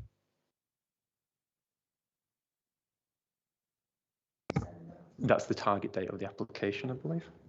So it was on the... Yes, that's the target date for the application. The public representation date is in paragraph 7.6. Are we okay with that, Councillor Lowe? Right, Councillor Pinnock. Thank you, Chair. Before we take a decision, can I just have a few moments about planning conditions, please? One that occurs to me that would be a good idea would be to say something like that all construction traffic should be taken from Challenge Way and that no construction traffic should enter the site from High Street. Perhaps the latter part of that is the more important, that High Street should not be used. I know there's a wall there and I know there's a drop the other side of it, but to me, if permission was given, then it would make sense to me to take all the construction traffic off Challenge Way. I know that then creates other problems about traffic on Challenge Way, but that's the lesser of two evils in a sense, compared with High Street. And the other one, condition 11, I think officers will know what I'm about to say, and that is that if permission is given, then the construction management plan should include consultation with local residents. And by that, I mean proper consultation with local residents, like asking them if they would kindly move their cars or keep them out of the way, rather than telling them and then getting stroppy with them. that is not a satisfactory situation to be in, and I accept that's contractors, not the developers themselves. However, if we put conditions like that on, then they should be adhered to, because we have had a very unfortunate experience in our ward with an application that was developed after winning an appeal, and the relations between the local residents and the contractors was awful, and that is not what should happen. So that's my reasoning behind this. So condition 11 should include the involvement of local residents. If this is given permission, I'm still not satisfied with it myself, but if it does get permission, then those conditions, the access and the involvement of local residents should be included. Thank you, Chair. Thank you. Nick? Thank you, Chair. Thank you, Councillor. Yep, so the construction management plan could also be used to dictate which way traffic comes from. I would just call in Chris here. Councillor Gregg? Thanks. Thank you, Chair. And I'd like to thank officers for clarifying, obviously, Kirklees Council's position on whether they could mandate an independent surveyor to be undertaken at the cost of the developer. I appreciate that can't be done. But given the fact of this has been a very tight turnaround time for the residents, and the fact that we're still unaware of the situation with regards to the suggestion that a letter had been sent to residents warning them that they couldn't access the site, obviously that would prohibit them from getting this information that they need. So would it not be a sensible common sense thing to do to defer this, to give the residents more time to get this survey done? They might have to pay for it themselves, but ultimately they can get a survey done that would verify the claims of ownership, because ultimately if the ownership claims are correct as they're saying, it would invalidate the application as it stands. Now I appreciate that's ultimately not good news for the developer, but things have to be done right. We've got to get this right. I would propose, and I'd actually be in favour of a deferral to give people more time to put that case together. Thank you. Let's bring Julia in, please. So thank you, Chair. So I think in terms of the point just raised then, as officers, we feel that the developer has gone to sort of, well, he's managed to demonstrate in terms of the certificates being correct. So from the validity side of things, as officers, we feel that members are able or in a position to make a decision which would be a valid on a valid application. So from that side of things.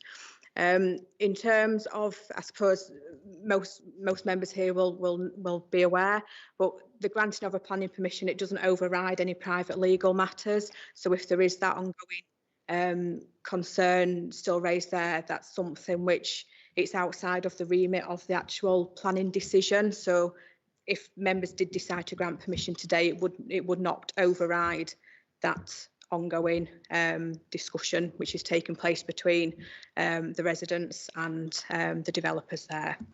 Thank you, Chair. Thank you. Do you want to come in? Yeah, sorry, yeah. Councillor Pinnock, getting back to your issue regarding construction access, which I agree with you in principle, challenge where is where you need to get. But I feel to actually construct that access, we'll probably need to have some temporary access to the site, and High Street might be the way to get a temporary access to get some vehicles onto either cut trees down and the likes, because doing that all from Challenge Way, I think that needs to be constructed as soon as possible. And I think in the construction management plan, we need to maybe specify you can have a temporary access from High Street to get that access constructed, and then you revert to using it. Because I think you'd struggle to construct it without having access to the site. Is what I'm trying to say, just from a purely practical point of view.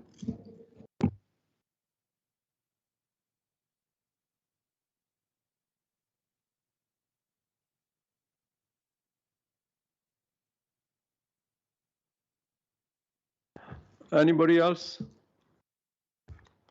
Right, if there's no other members want to speak, Mon, you want to move for officer's recommendation, and I second that.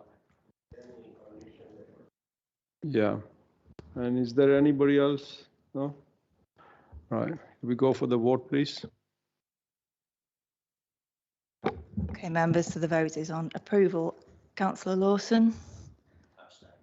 Councillor Pinnock. Councillor David Hall. Against. Councillor Sheard. Against. Councillor Gregg. Against. Councillor Vase. Abstain. Councillor Steve Hall. For. Councillor Sokol. For. Councillor Lowe. Abstain. Councillor Dadd. For. Councillor Hussain. For. Okay, so that's 4-3. That is carried. The application has been approved. Thank you. We're just gonna have a break, 5-minute break, 10 minute.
Have you?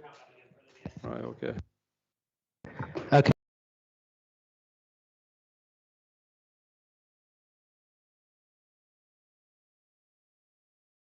Welcome back, everybody, and sorry for the delay, some technical problem. We're on item 8, the application 2019-94147. Sarah, you want to outline it, please? Thank you. Sarah Longbottom, and I'm the case officer for this application. Have the first slide, please.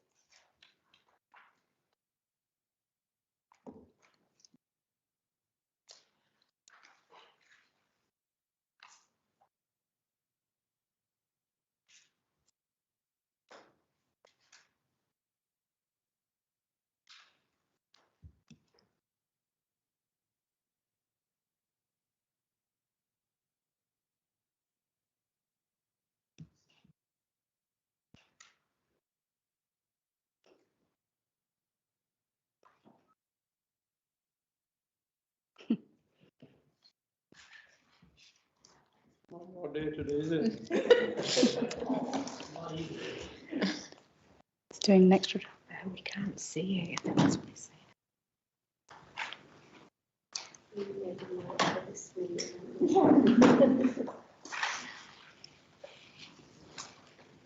Okay, it's more direct there, and it's going to be 2 hours.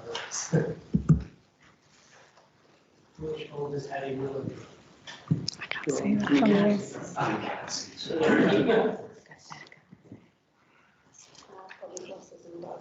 That one. How much was one? That's what I'm saying. No, down one.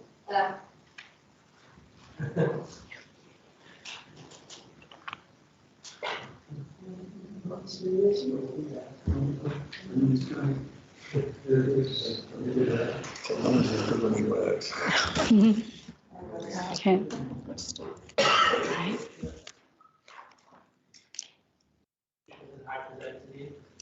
That one, yeah. Okay. Yeah, that's it. Right. Sorry, next one then, please. Thank you. The application site comprises a split-level building in use as a retail shop with ancillary accommodation within the roof space and to the rear, attached to a mosque and education centre on the western side of Ravenshouse Road, Dewsbury Moor. Next slide, please. The site is located predominantly within a residential area with the Spen Valley Country Park further west, a car park and cash and carry unit further to the south. Permission is sought for the demolition of the existing shop and erection of a 2-storey building to be used as a community centre. The images currently up on the screen at the moment show the existing shop unit and how it relates to the adjoining mosque. So the top left-hand image shows it attached to the mosque. The bottom right-hand image is the view in the other direction with the residential property to the side. So the image up now is the elevations of the proposed building. So as you can see there, 2-storey building to be used as a community centre. The current image shows the proposed floor plans. At ground floor level, there would be a day centre with ancillary facilities, and at first floor level, multi-use games area, office, conference room, computer room, kitchen and toilet.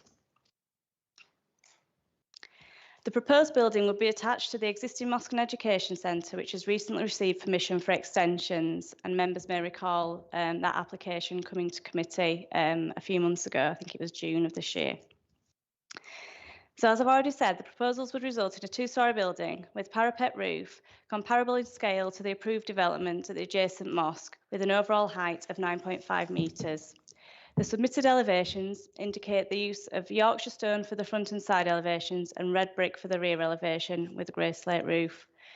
Officers acknowledge that the proposed building would be comparable in scale to the approved development at the adjacent mosque. However, officers consider that the cumulative bulk and mass of the two elements together would result in a strident feature within the street scene, which would detract from the character of the area. For this reason, the proposal would not accord with policy LP24 of the Kirklees local plan. Turning to residential amenity, the site is located opposite residential properties to the north, east and west, with the land falling away to the west. The proposed building would be located approximately 20 metres away from the residential properties to the east and west on Ravenshouse Road. However, number 1 Low Road would face the side of the building at a distance of approximately 15 metres. The image, the bottom right-hand image there, shows the relationship of the existing shop with number 1 Low Road, which is to the right of the image. It's not a bit of a cloudy day, it's just indicated there on the right. Whilst a relationship already exists, as I've just said, the existing building has an eaves height of 3.5 metres and overall height of approximately 6.5 metres, compared to an eaves height of 7.5 metres and overall height of 9.5 metres for the proposed building. The proposals would result in a solid stone wall with parapet in a close proximity to the principal elevation and main amenity space of number 1 Low Road. Officers consider that there would be an oppressive and overbearing impact on the occupiers of this property as a result of this relationship. Members will note from the update that a letter of support has been received from the occupants of number 1 Low Road, confirming that they have no objections to the proposals. However, the amenity of future occupiers has also to be taken into account, and this relationship is not considered to be acceptable from a residential amenity perspective and would be contrary to policy LP24, the Kirklees local plan. With respect to highway safety, the applicant has provided additional information through the course of the application, setting out how the proposed building would be used. In addition, an application has recently been approved for a change of use of the land to the south of the Mosque and Education Centre to car park. It's proposed that this would be made available for the community centre use. However, as this is not included within the red line boundary of the application site, a Section 106 legal agreement would be required to secure its use. Subject to this, the proposals would be acceptable on balance from a highways perspective.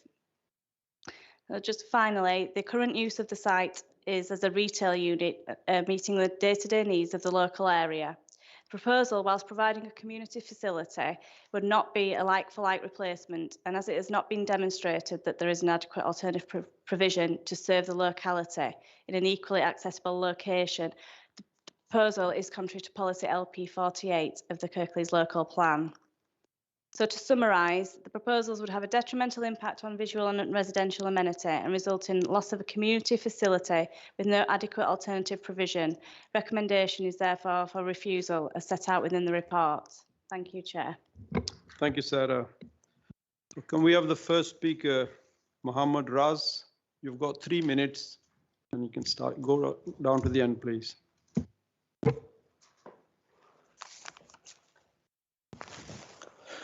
Assalamu alaikum and good afternoon. First of all, I want to introduce myself. My name is Mohammed Raz. I am owning the shop Quality Food Store, which is on Ravenshouse Road. I'm not only owning shop, but I live on the road, same road. I am the local person as well, like a community member.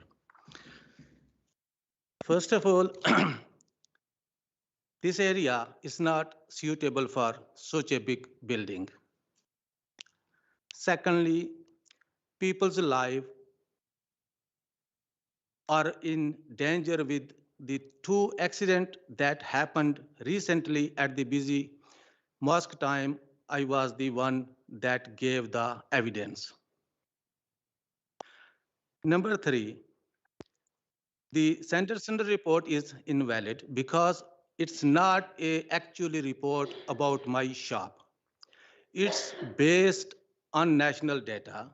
Google has been used to generate figures.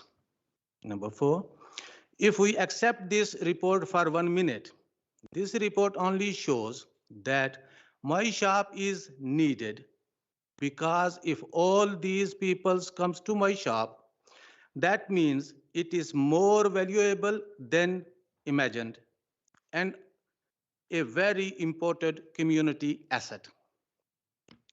Number 5, if all these cars are coming to my shop, which I think they showed figure 176 or something. If all these cars are coming to my shop and yet no one complaint, that means that they do not block the local community, so none of the local have to problem with my shop.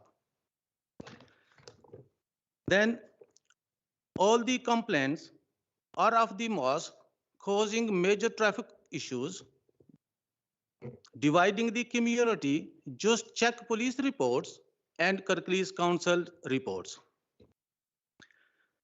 The local community demand a shop over a community center. The 30 council, seconds. 30 seconds left. yeah, the council have all the complaints, comments 92 and a one petition of 147 signature against center. There were 3 shops here first. One by one, the mosque took over, leaving the last one, that is mine.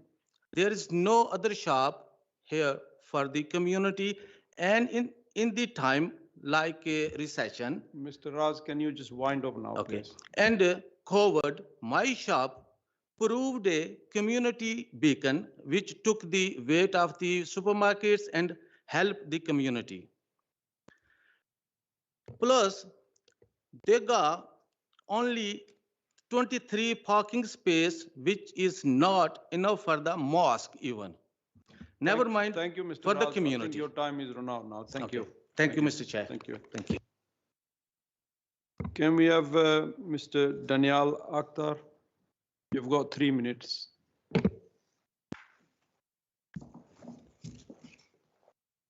Hi everybody, my name is Daniel and I am a local resident in Dewsbury Moor.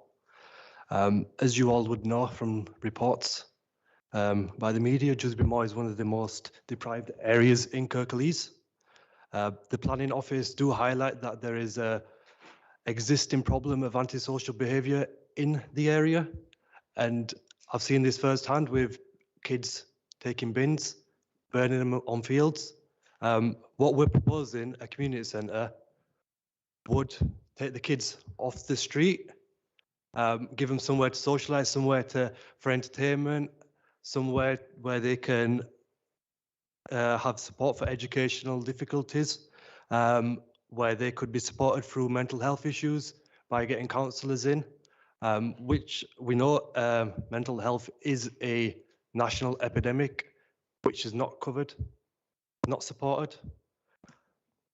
One more point I'd like to make is that the child poverty in the Kirklees area is significant. I think we had an increase of 100% from 2013 to 19. Something needs to be done here now to support the kids because they are the adults of tomorrow. Now we need to do something, and what we're planning on doing, if the community centre is approved, is to support the kids, increase the average salary of the local community. And in response to reason 2 for the planning officer's recommendation around the impact on number 1 Low Road, we've got the email that the occupant and owner sent to Miss Longbottom. I'll just read that for you now. Dear Miss Longbottom, my family and I own and live at 1 Low Road, Dewsbury Moor. I understand you have expressed concern about the potential impact of the height and bulk of the proposed community centre on the planning application 2019-94147 on my house and family. Whilst I appreciate your intentions, I would like to confirm that I have been fully consulted on the planning application by committee members of Mohadis-e-Azam Mission Dewsbury, and I have no objections to replace the extreme unsightly existing shop with the proposed 2-storey community centre with parapet roof matching the design of the proposed mosque, which has been approved. The planning application has our full support as long as they respect our boundaries and meet our requirements, such as no windows and gates facing the front side of the house. I will attach a picture of the planning permission below, which shows no windows or gate. The expansion will enhance and elevate the area, which goes back to the point that I was making about how deprived the area is. Wind up now, please. You've got and the planned services will hugely be beneficial to the community of Dewsbury Moor. The only investment into Dewsbury Moor over the past 20 years has been by the community through Mohadis-e-Azam Mission Dewsbury and the Pilgrim Estate. Thank you, Danielle. Your time's up now. Thank you very much. Thank Can you. we have Iqbal Muhammad, please? Mohammed, you've got 3 minutes, yeah? Thank you. Thank you. Good afternoon, Chair and committee members. I'm not going to take up too much of your time. The summary of the objections are around size, bulk, and visual amenity, and the removal of a local shop. Whilst we appreciate the service provided and we have nothing against the tenants, they are the tenants of the shop, which is owned by the charity. There is a catering centre which provides food supplies to local residents 50 metres from the shop. They are have a big warehouse that's built, and our understanding is they will expand the service. And there is another shop 500 metres down Ravenshouse Road, which many of the residents use. So I would just refer you to the drawings, one of which Ms. Longbottom has presented as a street view of what the building, once the mosque is renovated and built, and if the community centre is approved, would look like, both front and rear. You will get a very consistent design, single structure with multi-use. The mosque focuses on Muslims and its religious services. The community centre would focus on the whole community and non-religious activities. If you, God forbid, were to reject the application, there are pictures at the back of the pack that give an indication of how ugly and horrible this shop, which it already is. You saw the pictures on screen where you have different materials, fencing that's never been painted, breeze block, which causes a safety issue around the turning on the road. This would all be replaced with a slightly smaller overall footprint. Granted, it will be higher, as Ms. Longbottom mentioned. So we would really request for the members to look at the overall benefit, the overall visual amenity improvement. For anybody to say that the existing shop is a neutral according to visual amenity, given what you've just seen, it doesn't match anything in the area, and then the neighbouring mosque will be replaced, is frankly, we can't understand. So we would like you to look at the pictures and support this application, which will be a centre, a hub to provide local services funded by donations and by charity. So it's a huge need. The area I've lived in until I was 18, and then I moved to Scout Hill. And we want to help those kids achieve their potential, drag them up into society and help them to get out of the cycle of poverty and deprivation and just walking the streets and not realizing what contribution they could make to society, to their families and to the wider Kirklees, area. So this is a once in a lifetime opportunity. If we're not allowed to do this now, because we'll build a mosque at the same time as the community centre, it will be cost prohibitive for us to come back Mohammed, to you can you wind up now? in 2 years. So your approval of the planning application is critical to supporting the community, and it aims to drag itself out of the deprivation that it's in, and your Thank you very approval. much. Time's up. Thank you. Thank you very much. Thank you for that, members. Councillor Sheard. I thought I'd just make a quick comment that I'm slightly in between, really, whether to approve or not approve, because at one point we've got a shop which provides a valuable service to the community, but then we've got another proposal which is bringing forward a community centre which is going to help the youth population and bring things like mental health counselling. Now I'm a bit in between, because we've got one service, and then if we approve it, then we're getting rid of that service and replacing it with another service. As much as I supporting our youth population, I'm a little bit iffy on it. Thank you. Anyone else? Councillor Lowe. Thank you, Chair. I'm a bit mixed feelings as well. Can we just confirm again who actually owns the shop, and if it's the tenant, what happens to the tenant? We're running the shop. Is that something that? Through you, Chair, it's not something that, as part of the planning department, we can control or influence or anything. Thank you, Chair. Councillor Pinnock. Thank you, Chair. We have an officer's recommendation here, which is quite clear.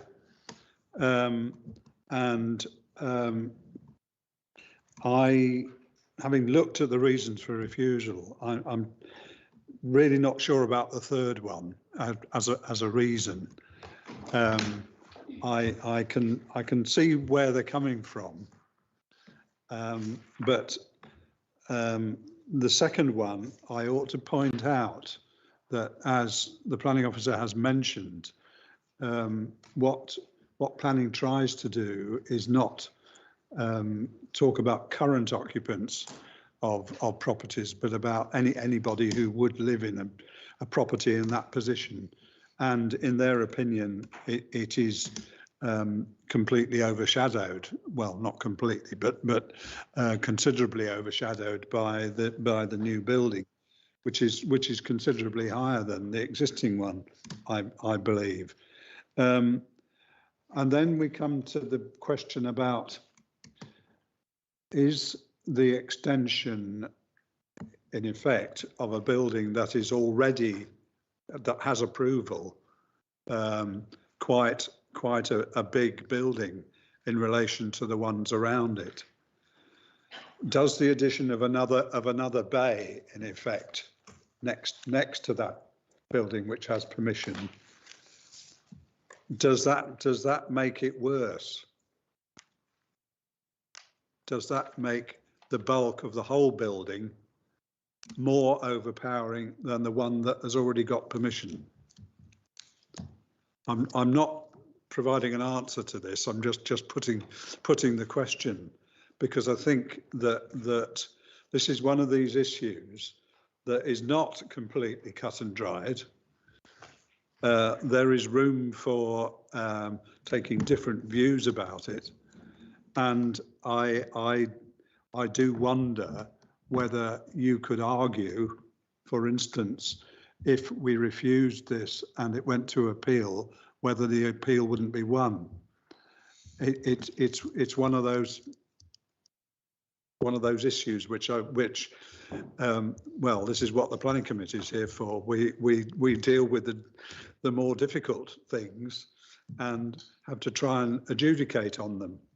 And I'm just trying to point out how difficult maybe it is to adjudicate on this. Do we consider that? I'll repeat what I just said. Do we consider that the extension will be more incongruous than what's already been given permission? I'll leave it at that point. Thank you, Councillor Pinnock. Councillor David Hall. Yeah, thank you, Chair. Just to follow on from Councillor Pinnock's comment, I understand completely where he's coming from. I was subbing on the committee a few months ago when the mosque application came through. And my concern then with that was that it was too high, because the properties behind this site fall away quite considerably, and you're actually looking up at quite a large building. And so I wasn't happy with that. Now, subsequently, that was passed, so I've got to take that as that's a given now, that's parked. So what's going on in my mind is to say, well, you know, is the addition of this, almost an extension to it, actually making worse what I thought the problem was in the first place, which is this great big block. So I'm a bit conflicted about that. The one thing I don't like particularly is the end wall, actually, because although we've had this email from number 1 Low Road, when they look out of their house, it's just like a big blank wall that they're going to be looking at, which I wouldn't particularly like. And like Councillor Pinnock says, you've got to think about the future occupants of that property as well as the present ones. So I think I'm going to have to listen to a few more comments and then take a decision. Councillor Dodd.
Julia?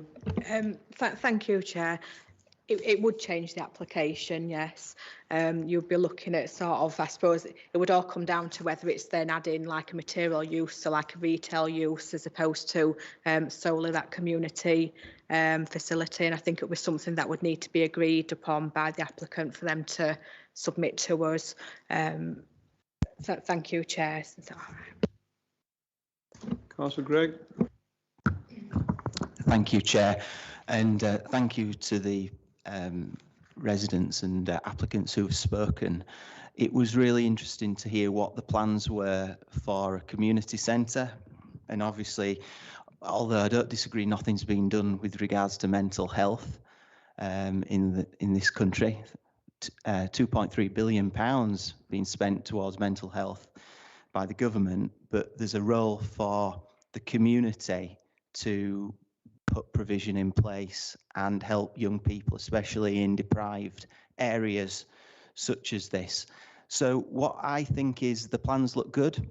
I think it replaces a site that is currently akin to a prison. The house on the corner that the report refers to as one of the reasons for objection have come in and said that they don't have a problem with the building because it doesn't have windows on that side. So I'd be minded to approve, but I completely understand it's a nuanced point of view, and I appreciate there's a loss of an amenity with a shop there, and I can concur that that is obviously a concern. So I appreciate those concerns, but given the state of the existing building, I do think what's being proposed to replace it in the amenity terms for me looks better. Thank you, Chair. Councillor Sheard? Just after a quick look on Google Maps, just to confirm, there is a further 2 shops that are in the local area. I do support the idea what Councillor Dead has said about, you know, working together to provide both community groups and the local shop. But with the 2 local shops that's still in the area, I am more in favour of supporting the application now. Thank you. Councillor Lawson? Thank you, Chair. Firstly, thanks to the speakers who've come along today. The gentlemen who were talking in favour of the development are obviously eloquent and passionate about what they believe will be provided to their community, and that is not under question here.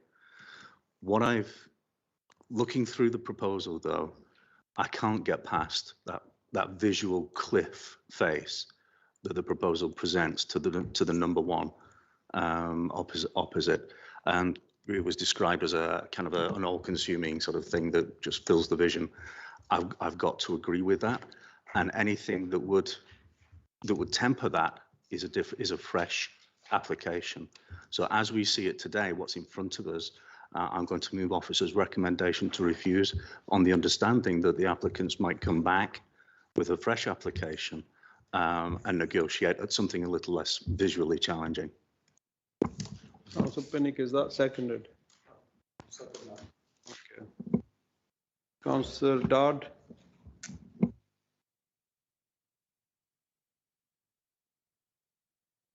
Sorry, I'm usually loud enough, but sorry. I'd just like to second Councillor Gregg. I think he moved for approval. So I'd like to second him on that, please. Thank you. Councillor Sokal? Chair, I just want to ask, is there another community centre nearby on this site? If there is one, how far is that one? Through you, Chair, no, I'm not aware that there is another community centre in this locality. Can I just say, as that's my ward, there is a community centre at Scout Hill, which is about maybe half a mile away. And there's another one on Heckmanwijk Road, which is another half a mile on the other side. Yeah.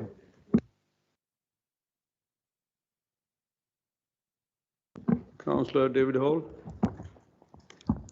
Could I just ask Chair about the parking provision, because I'm still not quite clear about what's already there and what's been proposed. It does make reference to 23 additional parking spaces. Where are they going? Is this somewhere else other than on the plot?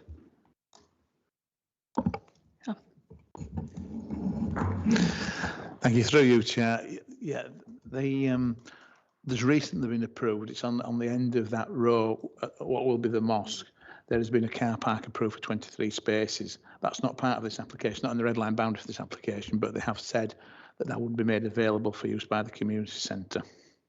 What we've suggested, obviously, that would need to be either conditioned or a 106 agreement to make it available in perpetuity for that, but also that we would want it conditioned that sort of the peak times at the mosque, say Friday prayers, didn't clash with the community. It wasn't open at the same time because there would just be an over demand of parking. But I think the 23 spaces would be adequate for the community centre.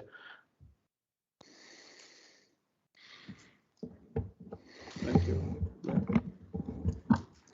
Yeah, I'm not sure whether I quite follow the logic of that really, because would it actually? Surely we couldn't condition that both weren't open at the same time. That's not something we could do, is it? I mean, well, I think through 106 we'd have to try to get a scenario where they both be under the same management, the community centre plus the mosque, and they would have to manage it so that on a say when Friday prayers were on, the community centre wasn't open. I mean, maybe that perhaps the applicant could clarify that point, but that's what we were seeking. Yes.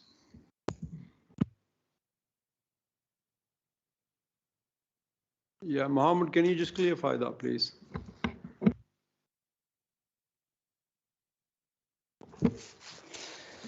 So the mosque is run by the same charity that would run the community centre. The timings are absolutely under our discretion and would be set as already informed to Miss Longbottom and Transport. Friday prayers is like, you know, picking up time at school and dropping off time. That's the busiest time of the week. Other than that, there is very little traffic. The community centre is only, majority will be used for local residents who will just walk to the centre. It's not big enough to host weddings. We're not having commercial ventures and renting out for big events. It's really a support hub and a social centre for the youth. So it's will be mostly used by the local residents who will walk. Most of them won't be old enough to drive anyway. And then the homemakers and the retirees and the elderly would be able to also utilise it during daytimes. So if there's any other questions, I'm happy to answer. Thank you, Mohammed. Councillor Sokol. Yeah, Chair, I'm coming back on that. There is no other facility for community centre nearby. I think it's fair if we consider to approve this application. Any other members? Councillor Steve. I think I'm going to have to go against my own principles on this and abstain, because I think there's more to this than meets the eye. I'm not in favour of turfing businesses out, especially in this day and age. It does say demolition of existing building, blah, blah, blah, community centre and a quality food store. Now, in my mind, there's no reason why the existing storekeeper, leaseholder, person that rents the property can't go into this new build if it takes place and carry out the functions of running and making a living for himself from this quality food store. There's a few questions that keep popping up in my head, and if I wanted to ask them, we'd have to go into a private session. There's something I don't like about it. So on that off, I'm going to abstain. Any other members?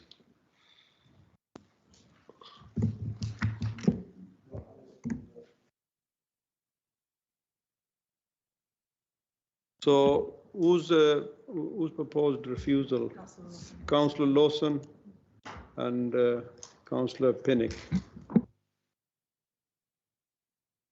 Vote on refusal. Councillor Lawson.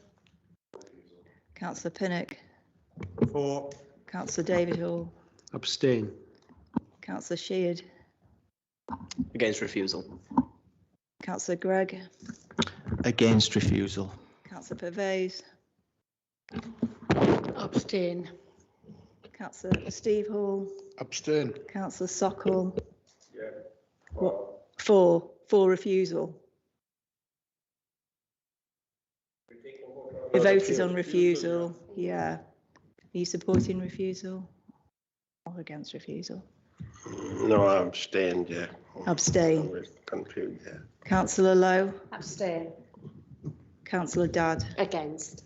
against refusal. Councillor Hussain. Abstain. Okay, so that vote falls because it's 2-3.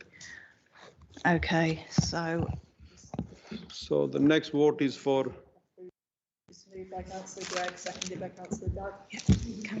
Sorry, can we just come in Yeah. just to so if members are looking at approving the application, so it's like I said that there are the three recommended reasons set out to refuse the application. So it's just making sure that members have carefully considered that the proposal, its impact within the street scene and the impact on the character of the area, that they wouldn't feel it would be harmful from a visual amenity perspective.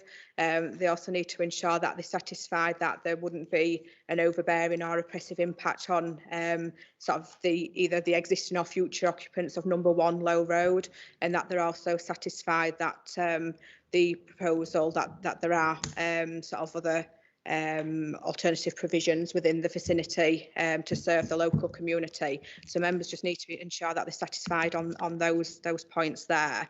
And then just turning to conditions, as we've suggested in terms of the opening, the hours of opening for the community centre.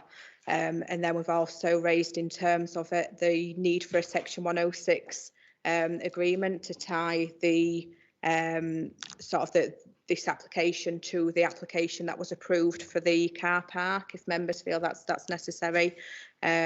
So in terms of that recommendation, it will be to delegate back to officers to impose all necessary and appropriate conditions, and to also secure a Section 106 if that's what members are comfortable with.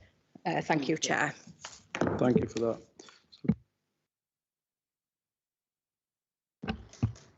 Vote on approval. Councillor Lawson. Councillor Pinnock. Against. Councillor David Hall. Against. Councillor Sheard. For. Councillor Gregg. For. Councillor Pervez. Abstain. Councillor Steve Hall. Abstain. Councillor Sokol. Councillor Lowe. Abstain. Councillor Dadd. For. Councillor Hussain. Abstain. So that's 3-3. So the motion falls unless you wish to use a casting vote. I appreciate you abstained. For.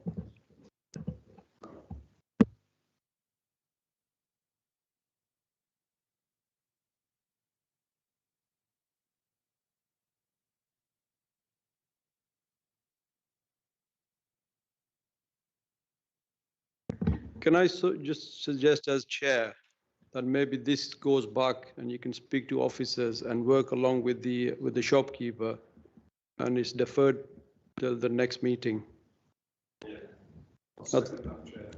Yeah. Are you guys happy with that? Yeah. Still need to vote on it. Can we vote on that, please? Can we have a show of hands? Yeah.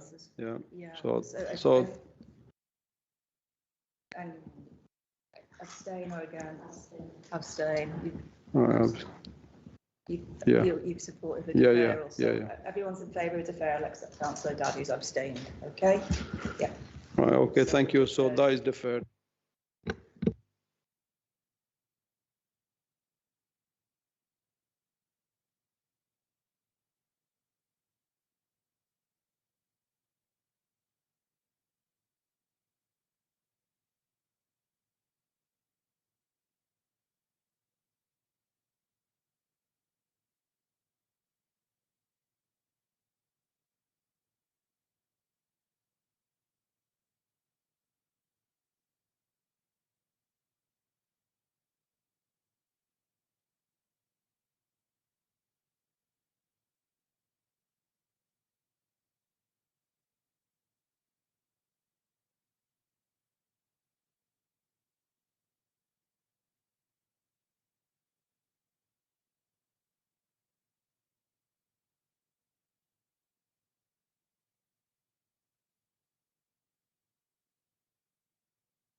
Next application is 2021-9509.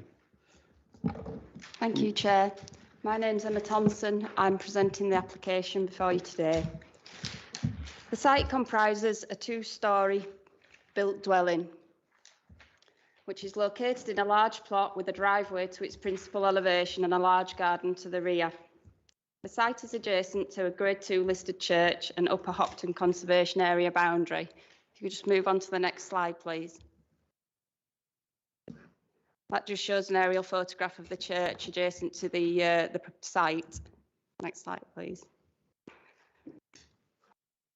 If you can zoom in on the site location, it'll just show you the conservation area boundary and the listed building, if that's possible. Sorry.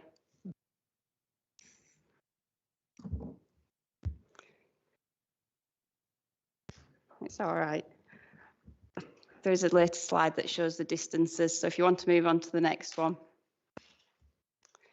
So the conservation area boundary runs along between the two properties, so the church at the bottom and the application site just above. It shows the distances between. If you move on to the next slide, please. That's the existing floor plans. The application is for the erection of a first floor front and side extension in addition to a two-storey and further projecting single-storey rear extension with alterations.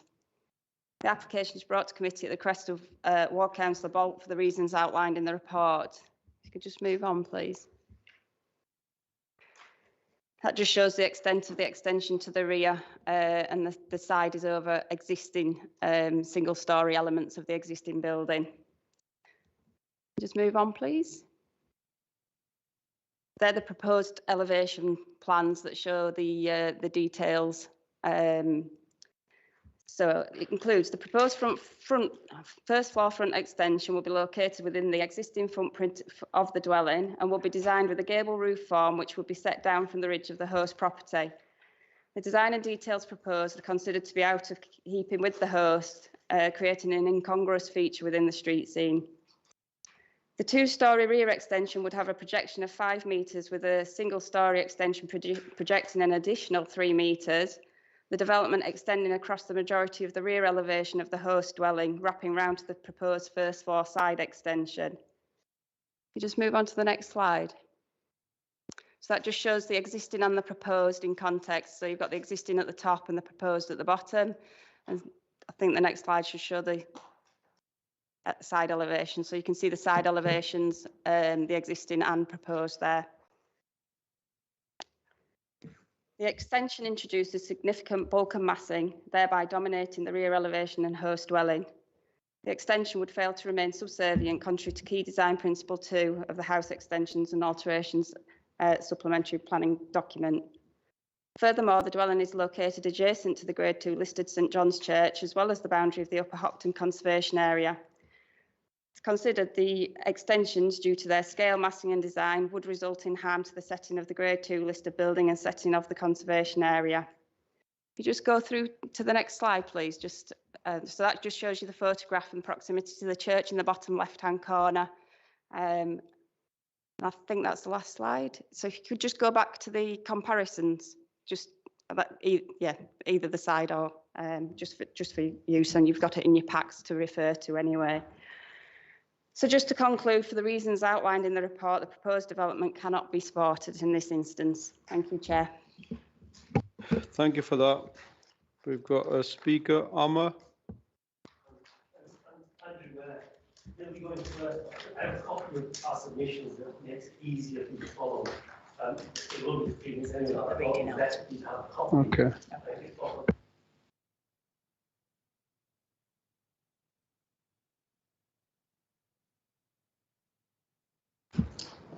Andrew, you've got 3 minutes.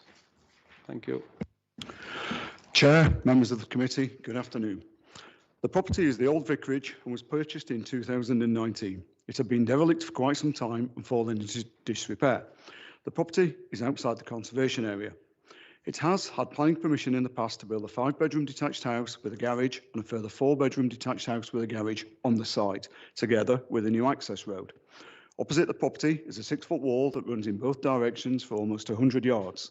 As stated in the council's report, unless you stop outside the property itself, you would not notice the property until the last moment, if at all, due to the extensive foliage that runs alongside the property and the fact that it is built further back from the road than the neighbouring properties. The rear of the property is completely private and there are large trees at the end of the garden. Following the submission of the pre-application, we have carried out everything that was required. Mr Zarif then made the application in February 2021 and the planners raised no issues. Mr Zarif was explicitly told not to make any other applications that would have strengthened his position, and this included any application under permitted development. Despite my advice, Mr Zarif followed the council's instructions. It was only discovered in late July 2021 that the Conservation Officer would oppose any and all work, and stated as much without even viewing the property. I understand that the Conservation Officer in question has now left the authority. In August 2021, Mr Zarif accepted the style and design of the house put forward by the Conservation Officer, which is noted in his report. However, the Conservation Officer then changed his mind, and the planners confirmed that they would be refusing the application under delegated powers. Mr Zarif was left with nothing. The matter was then taken up by Councillor Bolt, who requested that the application be put to committee for a decision. I'm surprised by the contents of the Council's report, as it contains obvious errors, and it seems the conclusion was prepared first and without due consideration to the rest of the information provided in the report itself. The works to be carried out to the front of the property within the footprint and directly above the porch where the metal structure is to be inserted and hidden to alleviate the subsidence would not impact the conservation area or be contrary to any of the principles and policies. This has been confirmed in the report from the Council before you, as it is accepted that the build would be subservient and would not be notified at first by those that are travelling past. The additions will be subtle and in keeping with the property and the area. The extension to be carried out above the garage would also not impact the conservation area and not impact the street scene. This is strangely confirmed in the committee report. The report also confirms that the extension would not overlook, overbear or overshadow the neighbouring properties. As for the rear of the property, the part completely hidden from sight appears to be the contentious area. The council accepts the build relating to the ground floor, but only because Mr Zarif has permitted development rights. There is permission to build a single-storey flat roof 8-metre extension, and this will commence in April 2022. The works are private, do not impact on any of the neighbours. There are no views of the church from the rear of the property, so nobody's view is being hindered. Again, confirmed in the committee report. The application for the certificate of lawful development was unsuccessful due to a simple error in that the works extended past the garage. The council's report, paragraph 10.33, confirms that if we applied for a double-storey rear extension, not extending past the garage, it would be passed. Since the date that the planning department provided permission to build 2 large properties on the same plot, together with a road, there has been no material change in the regulations and rules that must be taken into account. 30 seconds. The only additional element is the National Planning Policy Framework, and this relates to Chapter 12 and Chapter 16. This relates beauty and sustaining the historic environment. The house will be improved as it has plastic cladding and sinking mouldy fascias. There are only benefits to the community and the historic environment. The style and shape of the house would have no impact on the street scene. It would not erode the character of the neighbourhood and would not be prominent. Any visit to the site will show the new build properties opposite the church, so I'm at a loss as to why permission was granted there, and yet Mr Zarif's proposals are being objected to so vehemently. The work is supported by the church, the neighbours and local community. Can you wind up, please? Thank you. This committee, one paragraph. This committee has powers to instruct the planners to put conditions in place that would satisfy itself that the end product is acceptable to. If there is anything that would be suitable, simply say so, put conditions in place, and I believe that is a sensible approach to take. Thank you. Thank you.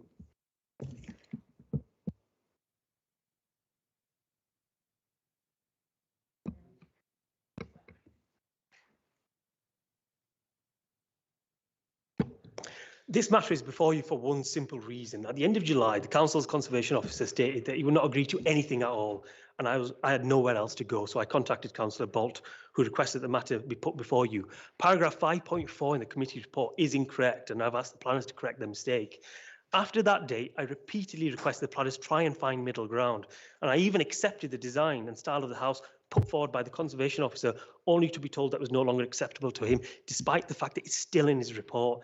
I followed exactly what the planners requested following a pre-application, including not putting forward any other applications, and I left it in their hands. I purchased the house in the hope that when my own mobility decreases over the next few years, I would be able to use the extensive gardens. But in late October 2020, my mother had a stroke, and I now need to provide a home for my parents. I simply don't have the luxury of time, and I've had to make the application for the ground floor 8-metre extension to fit a bedroom and living accommodation for my parents, and that will commence on the 12th of April. I need to provide living accommodation for my family on the first floor. The rest of the house needs work. The roof has failed, so there's damp and mould, and I've lost count of the number of leaks that we've had over the last winter. I'm not going to put my family through that and continue the patchwork repair. Not long ago, it was acceptable to you to give planning permission to build 2 detached houses with garages running through the entire plot with a road. Nothing's changed. The neighbours, the church, including the church warden, have been amazing. They all support it. I've tried to work with the planners, and I've pointed out that I will make whatever changes I need, but the house needs to be fit for purpose. The shape and style of the house at the front will not change and will be subtle. The property is currently an eyesore. I've considered the report, and you will know, and I just refer you to paragraph 10. The planners confirmed that there's no issue with the front extension, and it is within the current footprint and is needed to lessen the subsidence. That's paragraph 10.7. They have no issue with the extension of the side and above the garage. Even the conservation officer has stated in his report that he too never had an issue with that. That's paragraph 10.10. They have no issue with the ground floor rear extension because I've got planning permission for that. The report confirms that due to the extensive private gardens, the work and changes would have a minimal impact on the garden, and there would be no impact on the trees, on the shrubs, or anything. It's confirmed that there's no impact on the neighbours, there's no overbearing, no overshadowing, and no overlooking. That's actually in their own report. So the only real issue before you is whether it's acceptable to each of you as to whether I can build a small first floor extension at the rear of my property directly above what I'm going to build in April, and that provides 2 bedrooms. It's as simple as that. It seems that each element, front, side, and ground extension are all acceptable, but when you put it together, it becomes an issue. I've been told that my design and style are boring, yes, but it's simple and it's a design that meets the requirements of the house. But please bear in mind, and you've just seen the photographs, the property is wholly private. The only reason that some of the trees have been removed are to fix a problem for the church. Their drains failed, so we had to help them and sort that out. And we're working with Murfield Trees to reinstate that. The rear of the property is completely private. Can you wind you up now, please? Just the last point. The only part of my house that you can see at the rear, when you're in the cemetery, you can see the roof tiles. That is it. If you can please bring back the photographs, if you wouldn't mind putting them back up, that would be massively helpful. And as a final point, page 63, please have a look at that plan. There's about 4 or 5 properties that can fit into that, which is why you gave permission to build 2 large 5-bedroom detached properties, plus garage, plus a road in the plot. Thank you. Thank you and for your time.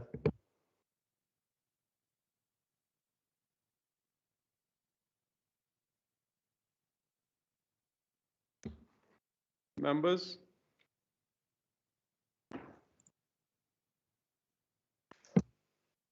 Councillor Sokal?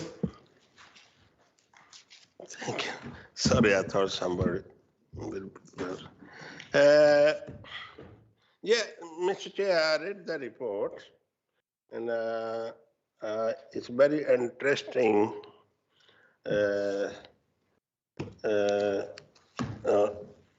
report by local council Martin Board, who seems to be supporting the extension, not a refusal. I think Martin got some point to raise. He said in year 2010, applicant, there was an application was approved by 2 detached houses. The 2 detached, which is not the application have been implemented, must have been bigger than this extension, proposed extension.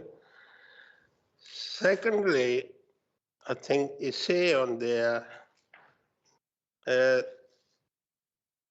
the property retain the permitted development, yeah. So he can extend the building in front and on the rear as well, yeah.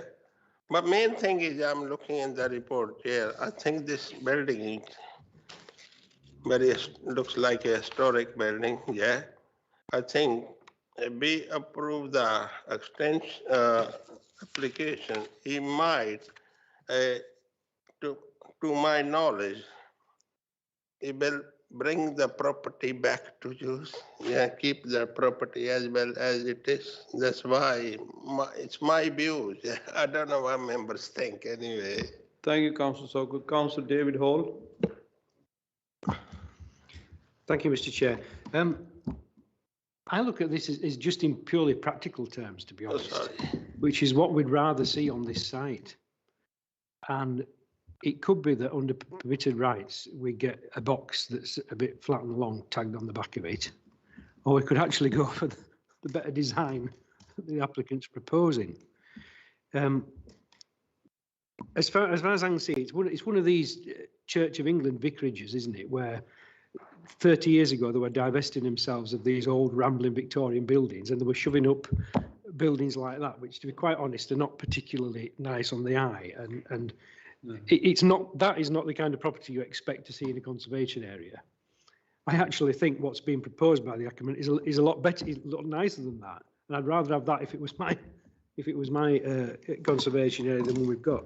I do note as well that there's actually been no objections to this at all, either from the church or from any neighbours. And in fact, there was one response received which was generally supportive.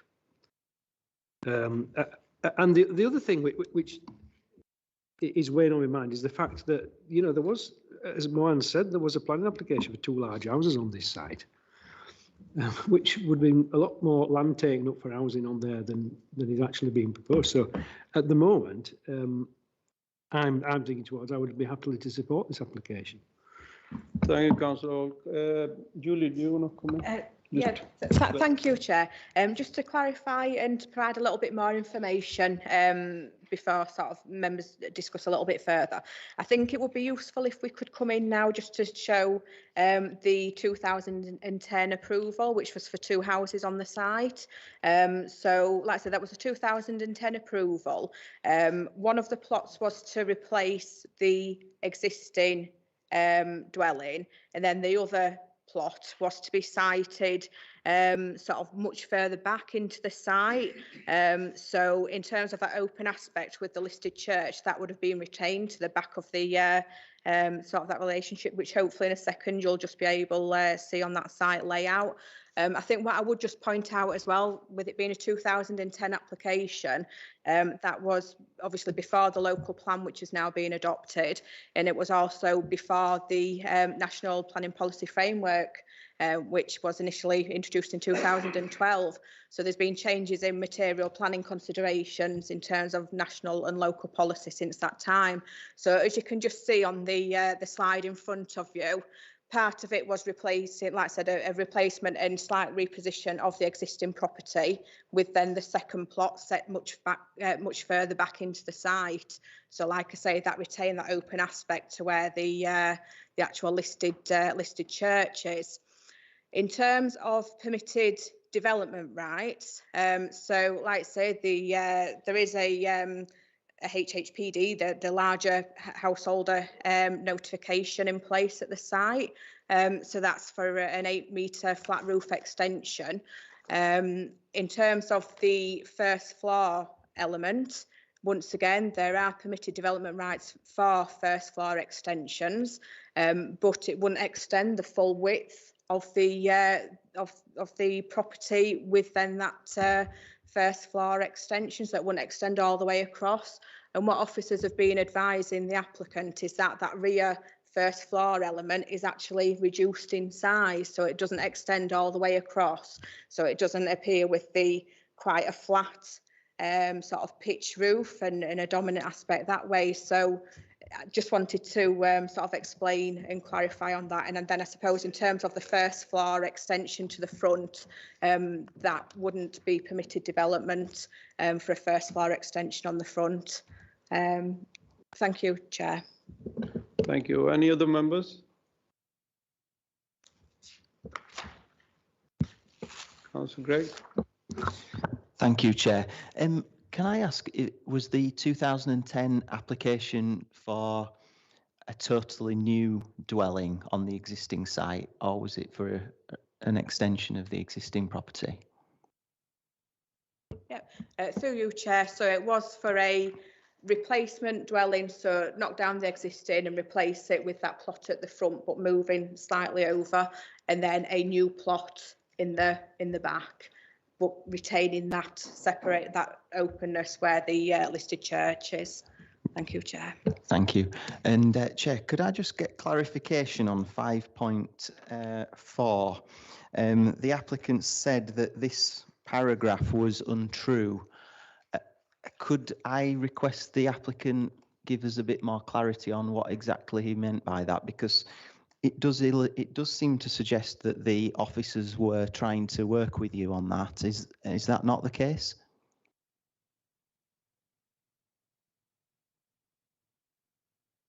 Right, go on. Right. There is a timeline, which is why I specifically, when I got the report, I confirmed as to exactly what took place. We made the application in February. On the 21st of July, I was forwarded an email from the planner, Olivia, that she forwarded an email from Craig McHugh, and he said he was not happy. I then rang Olivia and said, what does this mean? Are we doing something? Are we mending something? So I'm sorry, but we can't support any of it if that's what his decision is. So then at that point, I approached, I found out what the procedure is, and I approached Councillor Bolt. And that's why I said paragraph 5.4 is incorrect. It appears to state that I put this planning in, we then had discussions, we couldn't reach an agreement, and then I've gone to committee. That's not what's happened. I've just said, you tell me what you want me to do, I'll do it. And I found out on the 21st of July that it was basically dead in the water. That's why I said paragraph 5.4 is incorrect, because what's then happened is after I've gone to committee, I've then continued to, forgive me, but harass the planners and say, can we do something here? Can we do, because like I say, I've got personal issues that I need to sort out. I said, you just tell me, what do you want me to do? And that's why I've said, you need to make it correct, because I've been wholly reasonable. At the end of the day, you tell me and I'll do it. That's why I said 5.4, it appears that I'm being in some case unreasonable, and I've just said, well, thank you for what you're offering me. I'm off to committee and this is what I'm going to do. That's why I said it's not correct. Okay. I hope that clarifies the position. Julie, can you comment? Thank you, Chair. Like I said, I don't want it to appear sort of he said this, she said that, and things like that. But just to clarify, officers have met the applicant out on site, both the original case officer plus one of the deputies within the team. Suggestions and advice was provided as part of that discussion. I think some amendments were discussed, but I don't think the applicant didn't want to submit those as the final scheme. Can we not cross talk, please? Thank you. Yeah. Okay. Thank you, Chair. Thank you. All right, Jonas.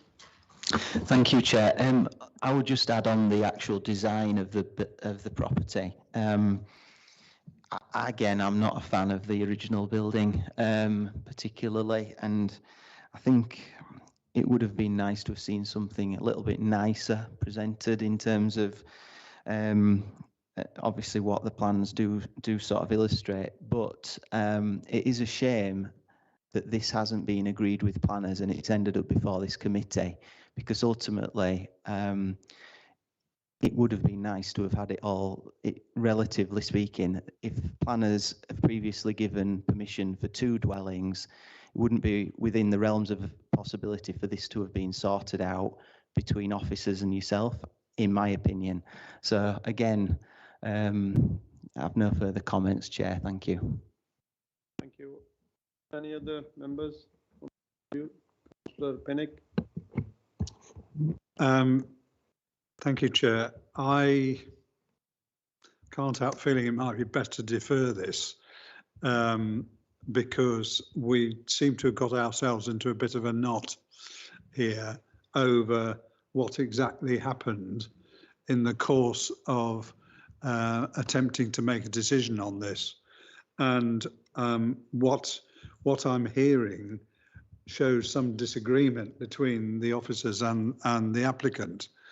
On the face of it, I would have said there are probably good grounds for approving it. But I can't help feeling that we might do better to approve the one building that was replacing the old one, not the second one in that original plan, rather than try and do things with the existing building. I don't know that that's feasible, but as Councillor Hall said, the design of this building is not particularly pretty. I can think of another place near here that's got a vicarage very like that. So it was obviously a standard design. I'm very sympathetic to what the applicant is saying, but I don't think it's wise to get into a, however mild it might be, a slanging match between them and the officers. I think a period of calm reflection might be more helpful. Councillor Steve Hall. Thanks, I agree with Andrew on this. I've had an application in my ward which included a new front elevation, which included glass on it, and there were more toing and froing, and that were tiny compared to this. This is on a far larger scale, and I think it would diffuse quite well. We said and they said, and who says what, and they ran away, and we were, no, we're not. I'd rather it go to a deferral and for our officers and the applicant to talk and to come up with an agreement, and then yeah, bring it back to us. But because of its size, and it is big, let's not kid ourselves. I would like to see it deferred. Any other members? I think all agree, yeah.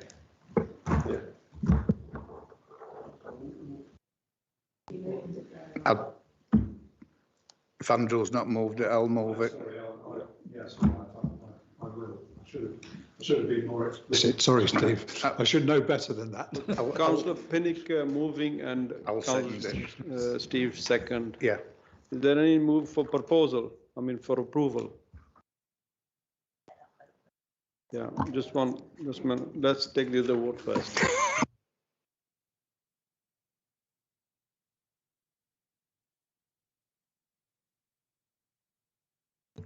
So thank you, Chair. So in terms of the discussion then, members are looking at, first of all, considering taking a vote on deferral. So just picking up on sort of some of the comments just then, I think, would you like officers to go back to look at negotiating a bit of a reduced scheme on the site? Yeah, so we can enter into those discussions with the applicant again in terms of whether to, well, in terms of that reduction, and look at the overall design, which will be linked in with the sort of the scale of the extensions. Thank you, Chair. Thank you. Okay, to vote on deferral then, Councillor Lawson. For. Councillor Pinnock. For. Councillor David Hall. Against. Councillor Sheard. For. Councillor Gregg. For. Councillor Bovais. For. Councillor Steve Hall. Just would ask what it is we're voting on, because deferral. Deferral. I agree with deferral. Deferral. Councillor Sokol. Yeah, yeah. Deferral. Yeah. Councillor Dodd. Against. Deferral. Councillor Hussain. Deferral. Okay, so the application is deferred. Application is deferred.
The application 10/2021-92279. Thank you, Chair. This application relates to the siting of static caravan and for an agricultural worker and a livestock building. Both are temporary for a 3-year period. You have a full report in front of you. The location plan, as you can see before, some members might have seen it before, extends along Langley Lane, and then which is a bridle way, and then descends south along Prow to the site. You can see just about 2 small rectangles. One shows the existing caravan that's on the site, and the other is the livestock building. If you want to go to the next slide, please. So that's the livestock building, and the next one, please. They're just some photographs which show the caravan as well. As I say, both are retrospective. They're in situ. The agricultural buildings for the purpose of providing shelter for newborn calves.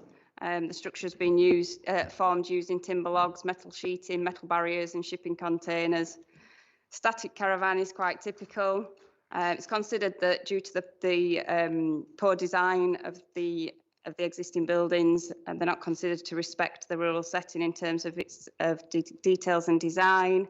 And therefore the application fails to comply with the aims of local plan policies and the National Planning Policy Framework. Furthermore, the applicant has failed to demonstrate the requirement for a temporary residential property on the site. It seems that the site has been in decline and the business in decline, and therefore falls against the purposes of granting for a temporary permission for a dwelling. As such, the proposal constitutes inappropriate development within the green belt, for which there are no very special circumstances that would justify allowing the proposal contrary to green belt policy. Furthermore, the proposed access relies on a public right-of-way which is unsuitable for additional traffic.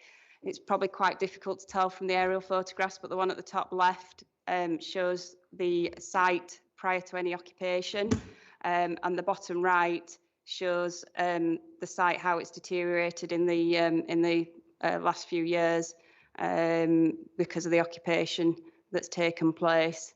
There's nothing to add to the reports. Thank you, Chair. Thank you. We have no speakers. Sorry. Councillor Pinnock. Thank you, Chair. Yes. Along with Councillor Lawson, we have visited the site on a previous occasion when this came, and I'm well aware of how isolated it is. I would like to move the officer's recommendation and would also like to consider enforcement action, please. Councillor Lawson. Thank you, Chair. I'll second that and agree with the sentiment. It is along a public pathway, whether we did follow to it, and it is not secluded, and it is visually very unkempt, and we need to do something about it. Thank you. Thank you, Councillor Steve Hall. Yeah, I agree entirely with what Andrew said. And John, I remember it from committee before, and it was an absolute disgrace for this land. We had several photographs which demonstrated it. If you like living on a pigsty, then all well and good. But I think they're taking a bit of a liberty in wanting to put this van there, and I won't be too sure that it'd be a static van, because I think it might lead to something that's a damn sight bigger. So yeah, I'll go along with the officer's recommendation and refuse it, same as I did before. Okay, so Councillor Pinnock moving it and you're seconding officer's recommendation. Anybody else? No? Can we have a show of hands, please? That's carried. Thank you. Thank you for your attendance.